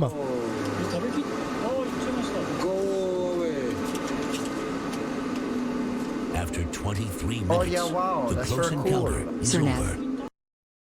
Oh, that was so cool. Nevertheless, they took it to the French Academy of Sciences, where a zoologist informed them that they had nothing but a rotten bit of sea plant. He said that the existence of the animal they described would contradict the great laws of harmony and equilibrium which have sovereign rule over living nature. They lasso a squid, and this dork just tells them they probably grabbed some seaweed? Yeah. There are plenty of these types of stories. The existence of some kind of big squid was well known enough that it even makes an appearance in the distinctly not sci-fi Moby Dick. They see a pulpy mass furlongs in length with innumerable long arms radiating from its center. But it wasn't until 23 years after Moby Dick that anyone managed to obtain convincing proof. In 1873, off the coast of Newfoundland, a fisherman named Theophilus Picot saw something attached to his rowboat. Theophilus Picot? That name rules. And he smacked it with an oar, only to have the something reveal itself as a massive tentacled creature that reportedly attacked the boat with its beak and threw its arms over the entire vessel. Picot then grabbed a hatchet and attacked it, fighting it off and hurriedly rowing back to shore through the hundreds of yards of ink that it shot out. And this would have probably ended like every other sailor's unbelievable tales of ocean monsters, except... Find a mythical animal, smack it with an oar. Picot didn't come back empty-handed. He had severed one of the animal's tentacles with his axe and gave one lurker, thank you. The tentacle was 19 feet long. Oh. The animal Picot fought was not Scylla or the Leviathan or Norway's 1.5 mile long kraken, but it was a squid, and it was giant. It was a giant squid. Architeuthis ducks. Finally, no one could deny that the animal was real. It wasn't just legend, it absolutely exists. What's almost as exciting to me, though, is the absolute desert of evidence between 1873 and today. People have found a handful of Architeuthis corpses, but the first time it was caught on video was in 2006. And that's crazy. I don't know, 3 That's other crazy. recordings since then. It is astonishingly elusive, an animal 40 feet long. 40 feet long. What in the world? Hundreds of pounds, and the number of people who have seen one alive could probably fit in this room. And if sailors have something in common with astronauts, Architeuthis has even more in common with an alien. Wendy Williams writes, "In many ways, the sea is more celestial than earthly. The giant squid spends its time in a dark void surrounded by pinpricks of bioluminescence. Oh, yeah, Prior wow, to the that's 20th century, cool. encounters with it were almost indistinguishable from alien sightings. Oh, did you? Glimpses That's that leave awesome. People raving Thank you, about Nikki Xmas. impossible sights to a disbelieving audience. And its biology is distinct enough to feel completely alien as well. 3/5 of a giant squid's brain is in its tentacles. Individual arms can move and maybe even think after being severed from the main body. It could be smart, it could be a genius. Because we've had so few encounters with Architeuthis, we can really only guess at its brain power. Even if we did have extended contact, how would we ascertain what or how it thinks? Is it unreasonable to suggest that we can intuit some level of intelligence from the giant squid because we've had vanishingly few We gotta clone one of these motherfuckers. interactions with them? Like intelligent alien species, could they have seen what we're up to and simply decided they don't want to get involved? There was a freaky shark thing found off the coast of Japan, and it's theorized that it was found near dead or dying, so it couldn't stay in its natural habitat, and I think some of the larger creatures live longer. Of course, we don't even know that all those sailors' encounters with tentacled sea beasts were with the giant squid. They could have been with the colossal squid, Misanthicotuthis hamiltoni, the giant squid's shorter but far beefier relative. They could have seen the absolutely bizarre big fin squid, Magna pinna, or even a giant Pacific octopus, Enteroctopus doflani, which can theoretically grow past 600 pounds. There was a time when some educated scientists of the Victorian age believed it impossible that life could actually exist thousands of feet below the surface of the ocean under crushing Will, pressure and that's absolute me. darkness. They were incorrect, of course. Yeah. As deep as we can go in the I ocean, wanna believe. we find life. And it's hard not to look at our history of underestimating what the ocean holds and wonder about other myths. The giant squid exists. How about Namazu or Bakunawa, undersea beasts of Japan? Namazu or Bakunawa. Respectively, which both cause earthquakes with their movement. How about the Loch Ness Monster, hidden for centuries within Scotland's peaty depths? Or hell, why not a megalodon or other prehistoric shark? Yes! Is it so unreasonable? God, we need a Meg. Itself through millions of years of survival of the fittest would be able to stay out of our way? This isn't even really a theoretical question. In his book Monsters of the Sea, which I will reference throughout this video, Richard Ellis tells the story of scientists off the coast of Hawaii conducting deep sea observations. Preparing to leave, they hauled in one of their anchors, which had been hanging out about 500 feet below, and brought with it a 14-foot shark that neither they nor anyone else had ever seen before. The megamouth shark, named as anyone's guess, really, is not a new species. It's been around basically as long as any other shark. And yet we found our first one in 1976. There is simply so much deep sea that even the largest creatures are dwarfed by the amount of nothing behind them. There's actually a concept called deep sea gigantism, the paradoxical phenomenon that in the abyss, where food is scarcest and pressure is most severe, organisms get bigger. Isopods 2 feet long, spider crabs with a 12-foot arm span.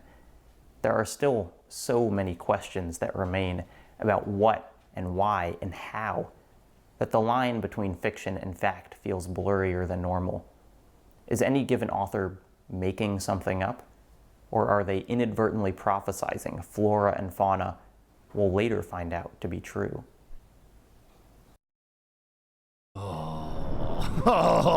Years before Theophilus Picot severed a giant squid's tentacle with a hat. Dude, my boy Philosophus, I can't even say it. Yeah, I hear it again. giant squid's tentacle with a hatchet. For Theophilus Picot severed a giant squid's tentacle with a hatchet, Jules Verne penned almost the same event in his sci-fi my man Theo. 20,000 Leagues Under the Sea. Immediately after a conversation where one crew member scoffs at the idea of a kraken, their submarine is seized by a massive tentacled devilfish. Captain Nemo grabs an axe and gets to chopping, cutting off 7 of its arms. The creature then disappears in a cloud of ink, just like Picot's squid would. Life imitates art. Perhaps hoping to predict a future discovery, many science fiction stories have tackled the idea of extraterrestrial marine biology, what may lie under the oceans of other planets. And, credit to them, these stories often feel more plausible than our other guesses at aliens. Is anybody else as intrigued by this as I am? I'm like totally in. Life. An exemplary model of this kind of world construction is the indie gem In Other Waters, which builds an entire functioning ecosystem through little more than text descriptions and HUD elements. Maybe it's easier for us to buy into these other worlds because our own oceans feel so full of aliens. Another sterling example of this is the game Subnautica. Yes! Set on an entirely oceanic moon, Subnautica is a survival game where players have to gather various resources in order to stay alive. I have to play through all of Subnautica. Explore deeper into the underwater map. But the game doesn't just present resources to gather, it creates an entire biosphere. Unlike some of its survival game ilk, Subnautica's circle of life doesn't revolve around the player. Almost every plant and animal can be scanned and learned about, but most will not help you craft a better battery or stronger diving suit. The imposing reefbacks exist because they're a vital part of the moon's cycle of life, not because they're a source of resources for you to exploit. Because only a fraction of the wildlife can be corralled and harvested, Subnautica never gives the feeling like you're conquering the environment, only finding your place in it. And your place, notably, is not at the top. The most famous image from Subnautica, more iconic than the game's start screen or main character or any peaceful and beautiful fish, is the Leviathan. Almost 200 feet long, a Reaper Leviathan is the first reminder you get that not only is this ocean dangerous, it is a food chain you will never be on top of. The Reaper screams so loudly it feels like it's everywhere, and yet the ocean's cloudiness means it also always feels like it appears from nowhere. It's capable of swallowing you whole, but I've also experienced a far crueler interaction with the beast. Occasionally, even in the depths of Subnautica, you have to climb out of your submersible and swim in the open water. In one such time, I climbed out of my sub hundreds of yards below the surface, began to swim, then heard a scream and turned around to see a Leviathan devouring my empty submarine. It swam off with the shattered pieces of the vehicle, leaving me technically alive, but absolutely screwed, drowning and unreachably far from the surface. Subnautica is a game that triggers thalassophobia, a term people have likely been screaming for this entire video, a fear and or fixation on the open ocean. A peek at the thalassophobia subreddit reveals divers God, I love the thalassophobia subreddit. Sweeping past tiny portholes and countless fish swirling in organic whirlpools. What thalassophobia doesn't quite communicate, what doesn't have a word as far as I can tell, is the misfortune of things that should remain deep underwater being brought to the surface. The plot of China Miéville's convoluted novel Kraken centers around Billy Harrow, a museum employee whose most notable achievement is preserving the corpse of a recovered Architeuthis in formaldehyde. One day, the Kraken could possibly be a species. What is it? Hold on. Oh wait, are these extinct? Oh, these are hype. Oh yeah. Oh, buck yeah. Oh, Billy. Oh, buck yeah. Billy enters the museum to find the entire creature has disappeared into the city's underbelly. He goes in search of the corpse and finds a world full of various cults worshipping various gods, including a squid cult. But they swear they didn't steal it. The preserved giant squid obviously holds a religious significance for the cult, but they're sure to draw a line between that specimen and the true Kraken, their actual deity. The Kraken, almost by definition, could never be captured, never be preserved, nor even fully understood. Naming, classifying Architeuthis is near blasphemous to them. The squid cult says, and I quote, "What was squidity but otherness, incomprehensibility?" Squidity. And although Billy, the protagonist, is not as invested in squid lore. Striker! Thank you! Thank you!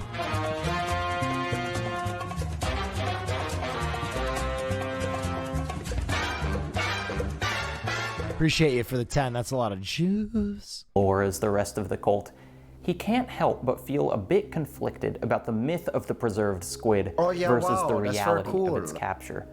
Visitors to the museum arrive with visions of legendary seafaring encounters, visions that clash with the scientific sterility of a dead squid in a vat of formaldehyde. Billy thinks, visions of an army of coils 20,000 leagues, an axe fight against a blasphemy from the deep below, a predatory meat cylinder, rope limbs unrolling, finding a ship's rail with ghastly prehensility. It had been nothing like that. A giant squid at the surface was a weak, disoriented, moribund thing. Horrified by air, crushed by its own self, it had probably just wheezed through its siphon and palsied, a gel mass of dying. Wow. His description makes me think of the first Architeuthis we captured on camera, accidentally hooked on a fishing boat, not an exemplar of its species.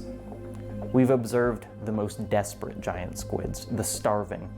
Real-life zoologist Clyde Roper has said the same thing. The only ones you catch are the slow, the sick, and the stupid. There's a sharp distinction between the first video, lost and tangled and drowning, and our subsequent recordings of its alien magnificence in the deep where it actually lives.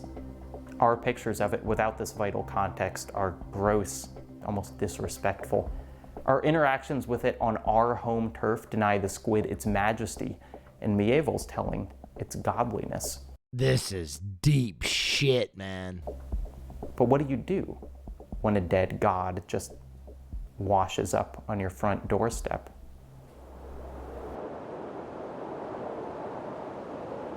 For as long as people have ventured out onto the ocean, they've returned with stories of impossible creatures. Many have proven to be true. Others, like the time your uncle almost caught a fish that was this big, still strain credulity. Most challenging of all, though, is when the existence of the thing is not in question, but what the thing is still eludes us. In 1896, on the beach of Anastasia Island, just off the coast of Florida, two boys discovered a giant thing. A lump, a blob, the remains of who knows what. They fetched the founder of the St. Augustine Historical Society, who measured the thing at 21 feet long, 7 feet wide, 4 feet high, and somewhere between 5 and 7 tons. It was white and rubbery and incredibly tough. Richard Ellis describes it as 5 tons of protoplasm. 5 Most tons. mystifying of all, while the blob didn't have a head or intact limbs, or bones or organs, it did have what appeared to be stumps protruding from its mass. It had enough of these tubular stumps that upon hearing its description, Yale zoologist Addison Verrill declared an entirely new species of cephalopod, Octopus giganteus. In 1887, Verrill wrote for the New York Herald that the creature, when intact, would have weighed 18 to 20 tons. What? Each arm of the animal would have been at least 100 feet long, as thick as the mast of a large vessel and covered in suckers. He said, "We must reflect that wherever this creature had its home, there must be living hundreds or even thousands of others of its kind, probably of equal size. Otherwise, its race could not be kept up." In 1964, author J.G. Ballard published a short story called the... So that thing exists? Wait, what did he call it? Octopus giganticus?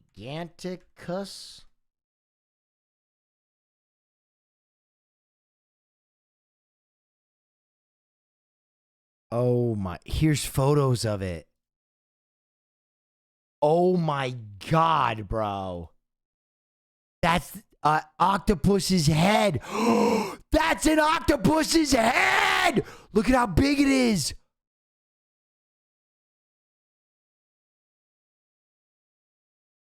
So they've never seen this motherfucker. They've never seen this motherfucker. That's so fucking cool. Drowned giant. The story, recently repopularized by an adaptation in Netflix's Love, Death, and Robots, tells of an enormous man's corpse that washes ashore on the beach of a village. The story's narrator, a local scientist, goes to visit the giant and watches a growing crowd interact with the body. Don't show his dick. Then gleefully, climbing its arms, jumping on its nose, sliding down its jaws. The giant, as mysterious as it is, becomes a sort of public gathering space. People picnic and watch the thing, children treat it as a playground. But for the scientist, the magnetism of the giant isn't the particular musculature, but the mere fact that he simply is. What I found so fascinating was partly his immense scale, the huge volumes of space occupied by his arms and legs, which seemed to confirm the identity of my own miniature limbs. But above all, the mere categorical fact of his existence. Whatever else in our lives might be open to doubt, the giant... I know I'm not showing it. There's a dick. I'm not showing this dick on stream. I'm sorry, guys. Or alive, existed in an absolute sense, providing a glimpse into a world of similar absolutes, of which we spectators on the beach were such imperfect and puny copies. It doesn't show? Yes, it does. There's pubes and his fucking dick. Yes, I just saw it. The St. Augustine monster isn't the only of its kind. 64 years later, on the coast of Tasmania, two men discovered another blob, 20 feet long by 18 feet wide, and somewhere between 5 and 10 tons. It similarly had no identifiable head, bones, or structure. Almost as inexplicable, the thing, deemed a globster by cryptozoologists, sat on the beach for a year and a half without meaningfully decomposing. The only thing it lost in that span of time was a layer of fine, greasy hair. Apparently, it didn't even have a smell. Bill Mollison, an Australian biologist and one of the investigators, said, giant octopus footage? It's not a giant octopus. It's Octopus gigantus. It's a different species. That an animal is unknown. One is always seeking some explanation, and you try and add up everything, but this one does not add up. The more I looked, the more I was convinced that it conformed to no known animal. As time goes by in Ballard's story, fewer people visit the giant, whereas it had once been near beautiful... Moving the goalpost?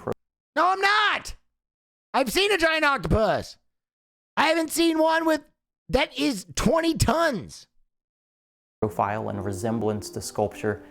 The time on the beach ages the giant. Dude, I'm so zoned into this video. I'm fucking dialed in. I almost showed this dead guy's cock. I was so dialed in. Its cheeks swell and skin sags with tumefaction. Ballard writes that his ongoing decomposition changes even the perceived personality of the giant. As the body continues to surrender to that all-demanding system of time, his face hints at a growing corruption to come. There is still no indication of where the giant came from. Okay, just so you guys know that the cock was present in previous shots because people were disagreeing with me. I think the cock was omnipresent in this shot, so I'll prove it to you. He blurred it in this shot. So yes, the cock was present in previous shots.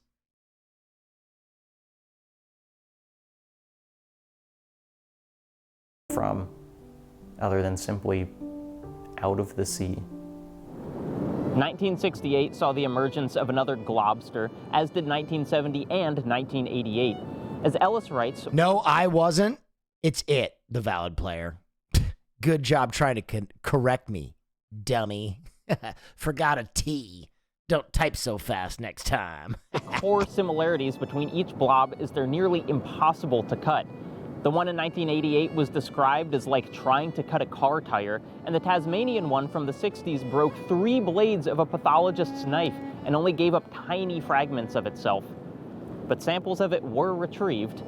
Today, due to a combination of preservation and the blob's inherent durability. That's right. High five. We can examine the old material with new technology. One day in Ballard's story, the scientist comes back and the head of the giant has been removed. Oh, Jesus. He is relieved. Each day previous, the creature became less elegant, less marvelous, more covered in the dirt and grime of our world. Despite his immense size, the bruises and dirt that covered his body made him appear merely human in scale, his vast dimensions only increasing his vulnerability, as each of the limbs was chopped off, first at the knee and elbow, and then at shoulder and thigh. The carcass resembled that of any headless sea animal, whale or whale shark. The community claims the giant as its own abandoned site. Graffiti and carvings mock its once clear skin. Its hand and foot become material for fertilizer and cattle food. A shack simmers its blubber. The giant's body in parts remains, but the giant as a concept disappears from memory. Electron microscopy has revealed that chunks of the unidentified blobs have basically the same molecular makeup as whales. They bear little resemblance to a cephalopod, octopus. No! Even before Octopus giganticus is not real! For modern analysis, many of the original scientists revised their observations. Verrill himself, who proposed the octopus, said later that the St. Augustine monster was some part of a sperm whale. Although this theory would require a sperm whale to have features that have never been observed before. No, I'm choosing to believe. Giganticus octopus. As time passes, the mystery of the blobs are smoothed over, nominally explained, though never quite answered. The most recent That's fake blob news. of similar type appeared on a Chilean beach in 2003, a full 14 That is a fucking octopus blob! Tons and nearly 40 feet across. It, too, was ultimately deemed to be some remnant of a sperm whale. Wrong! Wrong! As the drowned giant gradually disappears from the beach, I gotta make sure it reappears throughout the town. Thigh bones frame the meat market. A carnival displays the right hand. Pieces of its ribs frame a garden, though the ribs are misidentified as the jaws of a whale. The village assimilates the giant and scrubs away its otherworldliness. Even the enormous penis of the giant, which is preserved and dragged along with a circus, is normalized to some extent.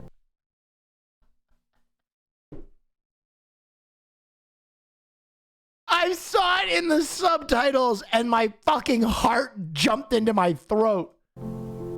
The irony is that it is wrongly identified as that of a whale, and indeed most people, even those who first saw him cast up on the shore after the storm, now remember the giant, if at all, as a large sea beast. I will not, as much as I want to, deny the findings of electron microscopy. I will. Fuck that shit. All my homies hate electron microscopy. Fuck that shit, bro. That's an octopus. If the best data we have says that these vast and alien blobs are in fact some part of a whale, then sure, I don't have the expertise to disagree. But I am not so eager to categorize the uncategorizable, to cordon off the unknown until it becomes the known. Tales of a giant squid were laughed off and rationalized until faced with undeniable proof. The megamouth shark has existed for millennia and yet simultaneously didn't exist until we dragged one up in 1976. 126 years ago, a 5-ton headless, limbless blob of protoplasm washed up on a beach in Florida. On that beach, the creature was a gigantic octopus of a species heretofore never seen. A century later, we know the St. Augustine monster came from a whale. No, we don't. A century from now, we may know differently yet again. You're goddamn right. Of course, a century from now, mysterious blobs will likely be the least of the things released from the waters of our world.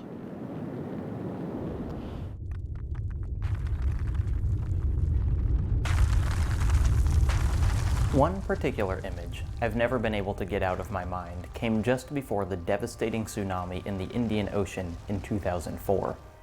A warning sign for tsunamis is the draw back, when the entire ocean seems to pull away from the land before crashing back in. And in 2004, during this draw back, just before waves dozens of feet tall would strike the shore, people on the coast of the Indian state of Tamil Nadu saw something emerge from under the water. Dark lines of stone rose out of the receding sea and sand, not random boulders, but architecture. Just south of where these ruins were spotted stand the remnants of the ancient city of Mahabalipuram, a city fabled to have once been much grander than the that remain today.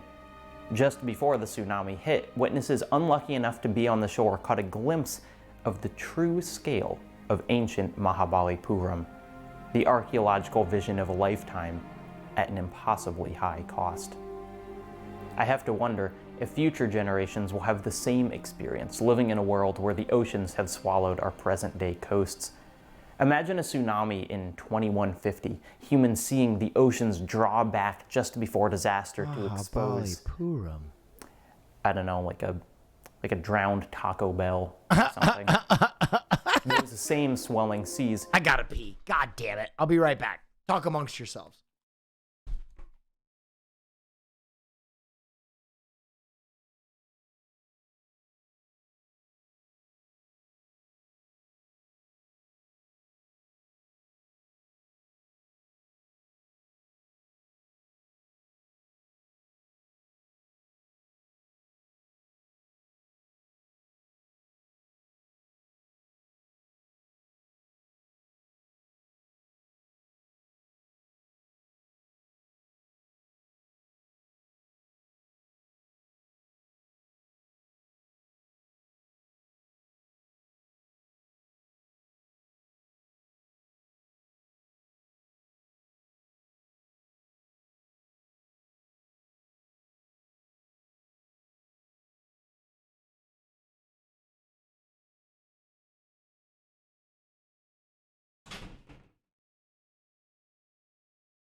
Okay, before we start the video again, I did my obligatory Twitter check.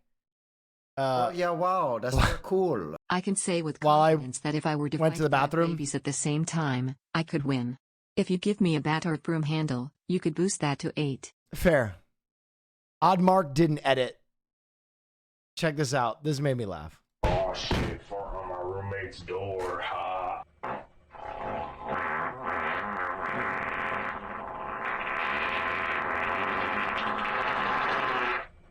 Did you see it? On the left side of the door frame, barely visible on camera, a white translucent missile shape slowly creeps into the frame.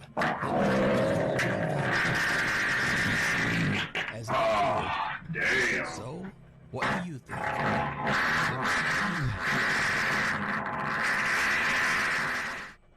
Why was that fart so long? Why was that fart so long? Wait, I got rated? Oh, no. Oh, shit. Oh, shit. Oh, shit. All right, back to the intellectual video. The increased frequency of glacier calving. Calving is the term for glaciers or icebergs fragmenting, coming apart. Jerry, see this NJ man behavior? Oh yeah, first hour stream. Somewhat inevitable. The dumped pasta. Of the constant erosive power of the waves and impossible weight of ice that is nevertheless accelerated due to our warming planet. And while calving appears to be things falling into the ocean, not emerging from it, occasionally the two go hand in hand.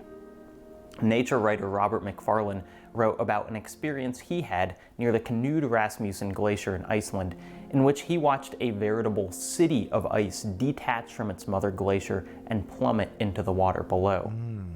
And then, the calving reveals something more. What?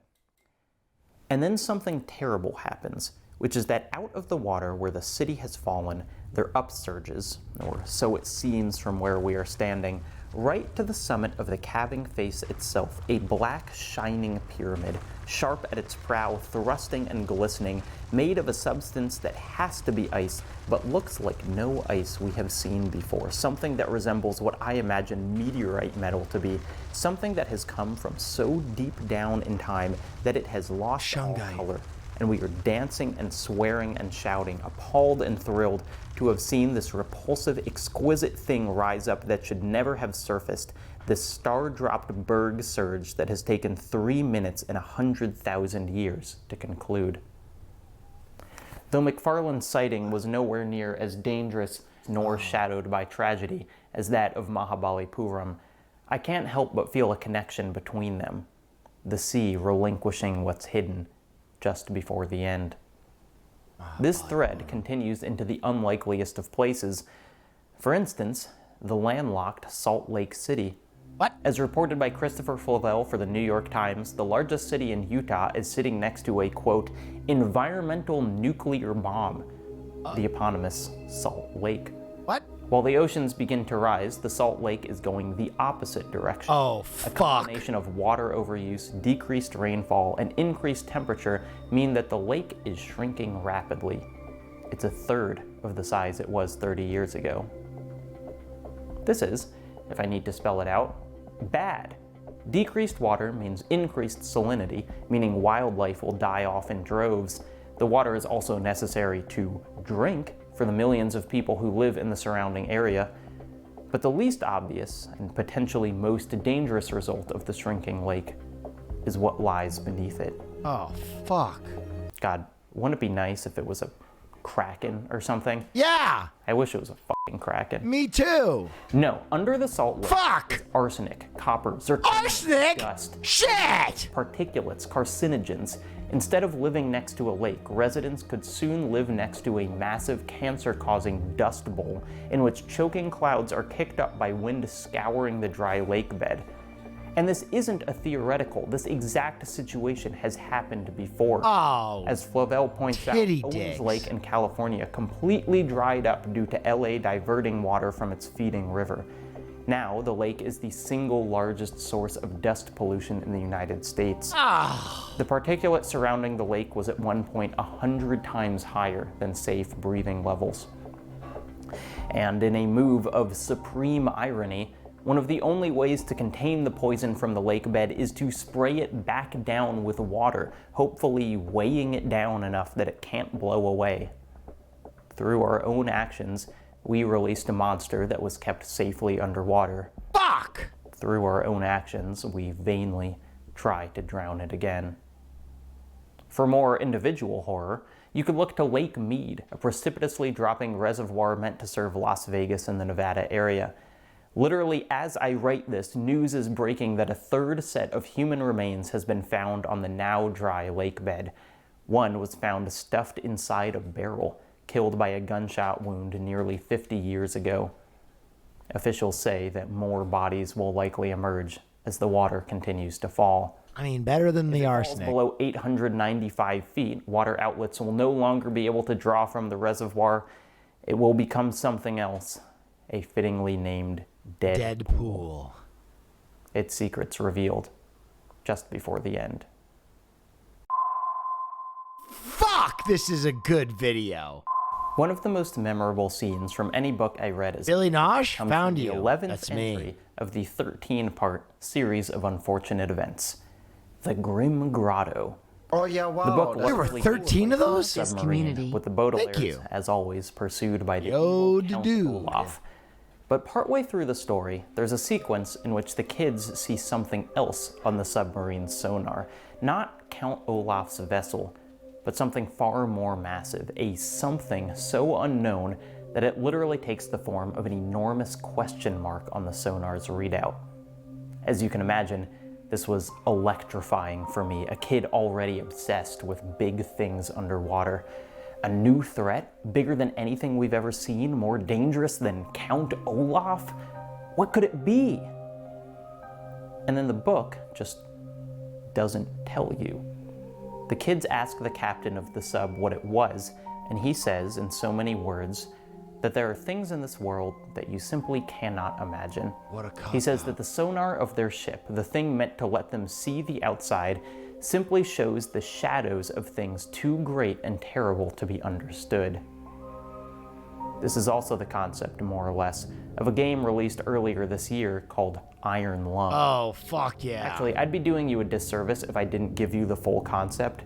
As succinctly as I can, every known star and habitable planet has vanished along with the people on them. The only people left are folks who were on spaceships when this happened. You are a convict from one of those spaceships. You are being forced to explore one of the few things remaining in the universe, a moon covered in an ocean of blood. The submarine you have to explore the blood ocean isn't designed for depth, so it's been welded closed and its windows have been covered. Good luck! The setup is important, both because it's probably the most metal thing I've ever read, and also because the game looks like this. A small metal room with a map, a steering mechanism, and a compass. Your goal is to navigate to every— I watched Charlie play this map and take a picture of— I watched Charlie play this entire game. It was great. What's there. However, since the window has been welded shut, the only way to know your location is using the X and Y axis provided on the map. And the only way to know what's outside at all is using the slow and grainy black and white camera fixed to the outside of the sub. This is a game in which the imagined world outside the playable area is far more important than the box you're allowed to walk around. Nothing, aside from the inherent claustrophobia, is visually scary about the inside of this box, and yet Iron Lung is absolutely terrifying. At times you'll have to pilot through canyons on the blood ocean's floor. Without visibility, your only tools for avoiding dashing yourself on the rocks are your positional coordinates and a flashing dot that appears on your compass, a sort of proximity alarm. The faster the dot flashes, the closer you are to— Great design for a game. Except sometimes the dot flashes when you're not near anything at all. And sometimes your entire sub shudders and then is a mile away from where it was a second ago, like you've been grabbed and pulled by some enormous question mark. The single scariest moment of the game happens about halfway through. Lost in the twists and turns of the map, my compass suddenly showed me a dot flashing incredibly close, appearing where no wall should be. I tried to navigate away, and it persisted. Finally, I swung the sub towards the dot, took a single picture, and—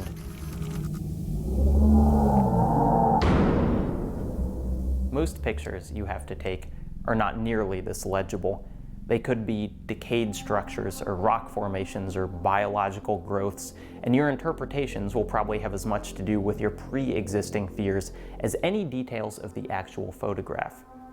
And all the while, the sound design works to convince you of the endless pressure you're under, stuck in a metal box, welded shut. The first bathysphere, designed by William Beebe in the 1930s, wasn't a far cry from this box. It was a sealed steel globe, its door bolted shut, its small windows 3 inches thick. It dangled from the side of a ship off a winch that could barely hold it. Inside the steel globe, Beebe and his colleague used palm fronds to manually circulate the air. They descended almost half a mile beneath the waves, during which time the sphere swung side to side. Have you heard about Jury so Duty on violently Amazon? they Yeah, I heard it's emerged funny. bloody. I gotta watch it. The windows cracked, water seeped through the sealed entrance, and yet I sat, crouched, with my forehead pressed close to the cold glass, that transparent bit of old earth which so sturdily held back 9 tons of water from my face. There came to me at that instant a tremendous wave of emotion, a real appreciation of what was momentarily almost superhuman, cosmic of the whole situation. 2 conscious beings sat and peered into the abyssal darkness as we dangled in mid-water, isolated as a lost planet in outermost space. The thing the Baudelaires saw in a series of unfortunate events is eventually referred to as the Great Unknown. It appears a couple more times. It is my understanding that in the extended universe of the fiction, it's explained more thoroughly. I've never really had an interest in that, though. For me, the most powerful version of its existence is just that one scene of the book, a question mark, vast, unknowable, the almost eldritch cognitive dissonance of desperately wanting to know more while simultaneously understanding there are things that are simply beyond us. I think about that great unknown a lot. Here, under a pressure which, if loosened in a fraction of a second, would make amorphous tissue of our bodies, our own homemade. God, yes, that's hot. Here, I was privileged to peer out. I'm so into this video. Creatures which had evolved in the blackness of a blue midnight, which, since the ocean was born, had known no following day. Here, I was. This is one of those videos that you watch and you just feel your fucking mind expanding. I feel my absolutely fat brain getting bigger. Privileged to sit and try to crystallize what I observed through inadequate eyes and to interpret with a mind wholly unequal to the task. To the ever-recurring question, how did it feel? I can only quote the words of Herbert Spencer. I felt like an infinitesimal atom floating in illimitable space. Ugh.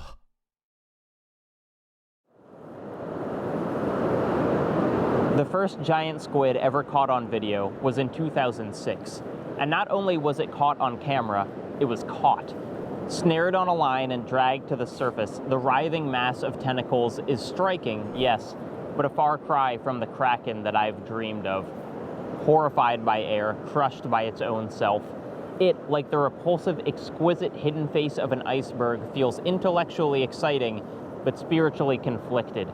The magic of the world revealed and reduced simultaneously. Yes. In roaring he shall rise, and on the surface die. In 1990, Bernard Heuvelmans wrote an article for the, stay with me, Journal of Cryptozoology. The piece's name alone is worth the price of admission. The metamorphosis of unknown animals into fabulous beasts, and of fabulous beasts into known animals. In it, Heuvelmans traces the path that human imagination walks again and again. Tales of an impossible creature arise, a kraken, a mermaid, a blob, and pass into the realm of legend, mythologized by communities while rejected by the era's scientific concept of the world. Then, the reality of the myth is revealed by, for example, a sailor returning from the sea with a 19-foot Will, his video on head transplants is great. And quickly the myth is once again bound by terrestrial ways of thinking. The kraken is classified into the giant and colossal squid. Mermaids are retitled manatees. 5 to 7 tons of beach-bound protoplasm has the same molecular structure as a whale. Fabulous beasts are relegated to the more respectable, less spectacular title of known animals. And yet, 7 years and 13 years after that undulating Architeuthis was pulled to open air, researchers followed the squid down, submitting to its world instead of demanding it submit to ours. Yes. Captured on video, but this time unrestrained, the squid is a wholly different creature. An alien of massive size and unknowable intelligence, gliding through the deep like a dancer. And reveals itself again. Monsters are not about to die. Not that they are eternal. Surely they were born with human thought and will vanish with it. Yet I wish a long survival to all the animals of flesh and blood that were successively embodied in them, that somehow fed them and kept them alive, all for the comfort of our souls. We owe them that, at least. The difference is a matter of deference. I do not mean to imply that the deep should keep its mysteries forever. I delight in every new taxonomy, obsess over new answers raising new questions. But the romantic, poetic side of me knows that sightings of the true legends have to be earned. We cannot understand those depths by the refuse that floats to its surface. Meeting the great unknown on its own turf requires a sort of surrender.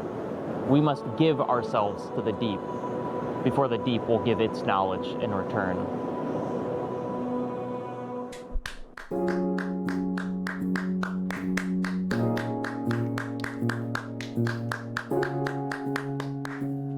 Wait, is his series called Fear of? Dude, we need a Fear of and Fear and collab. We gotta have a Fear of and Fear and collab. I don't take no shit from anyone. Hey Will just wanted to say thanks for checking out my recommendation. His video Fear of the Cold is just as good. Also sorry for the giant cocker, that's my bad. Oh, no worries. Dude, the video was so good, I could have cared less about the cock. I've said some things that out of context tonight are rough.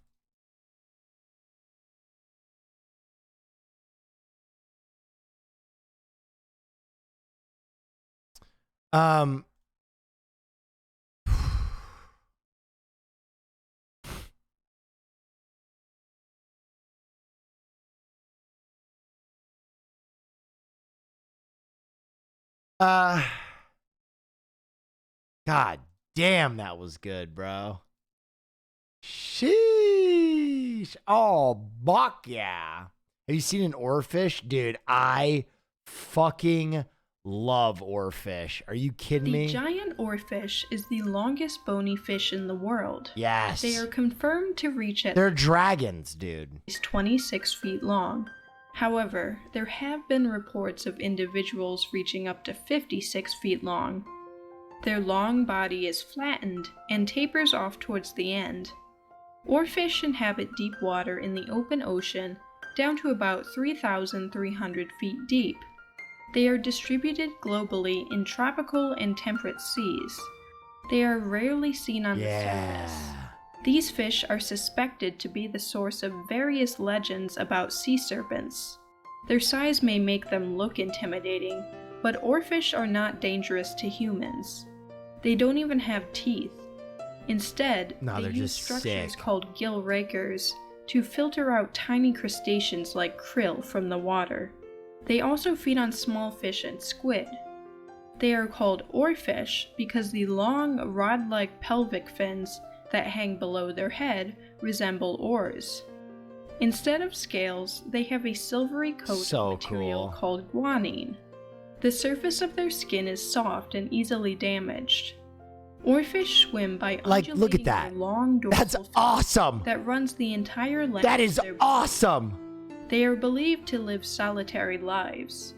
They often spend time floating vertically in the water column. Their flesh is not appetizing and tastes like gelatinous goo. Why do we know that?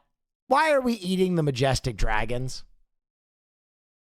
Why do we have to eat everything? Fish release small, buoyant eggs that remain floating on the ocean's surface until hatching. When adult oarfish are sighted near the water's surface, it is suspected that they are pushed there by storms or strong currents. They may also be injured or dying. In Japanese folklore, Dude, it is thought that look at how big these fucking things are. an oarfish washing up on shore signals that an earthquake is coming.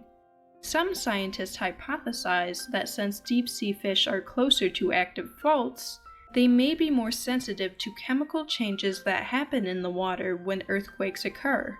However, this is highly debated, and their correlation with earthquakes might just be a coincidence.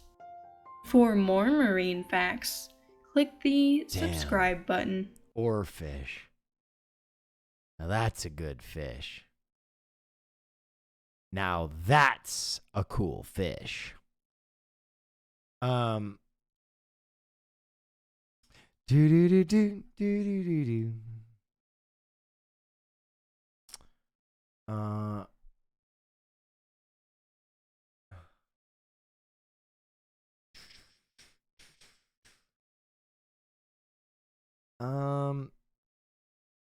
I'm trying to decide whether I want to try that hockey game out tonight or just save it for tomorrow and do a real long stream on a Friday. Because Caroline picketed all day and she's tired, and I kind of want to go watch TV with her.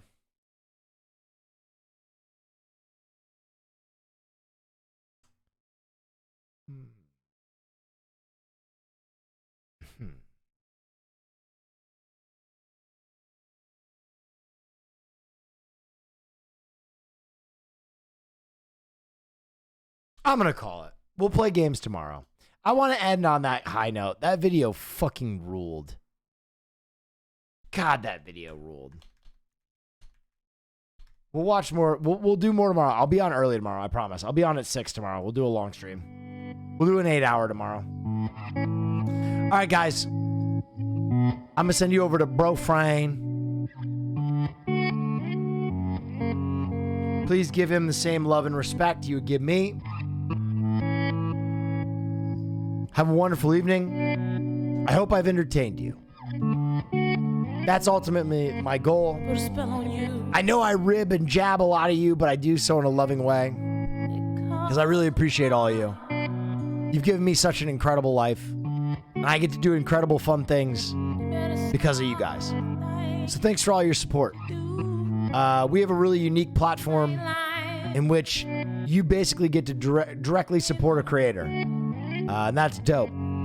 So thank you.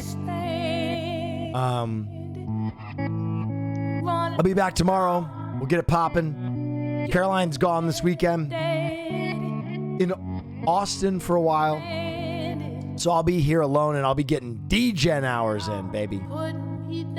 Anyway, thanks for all that you do. Have a wonderful evening. Stay dangerous. And good night.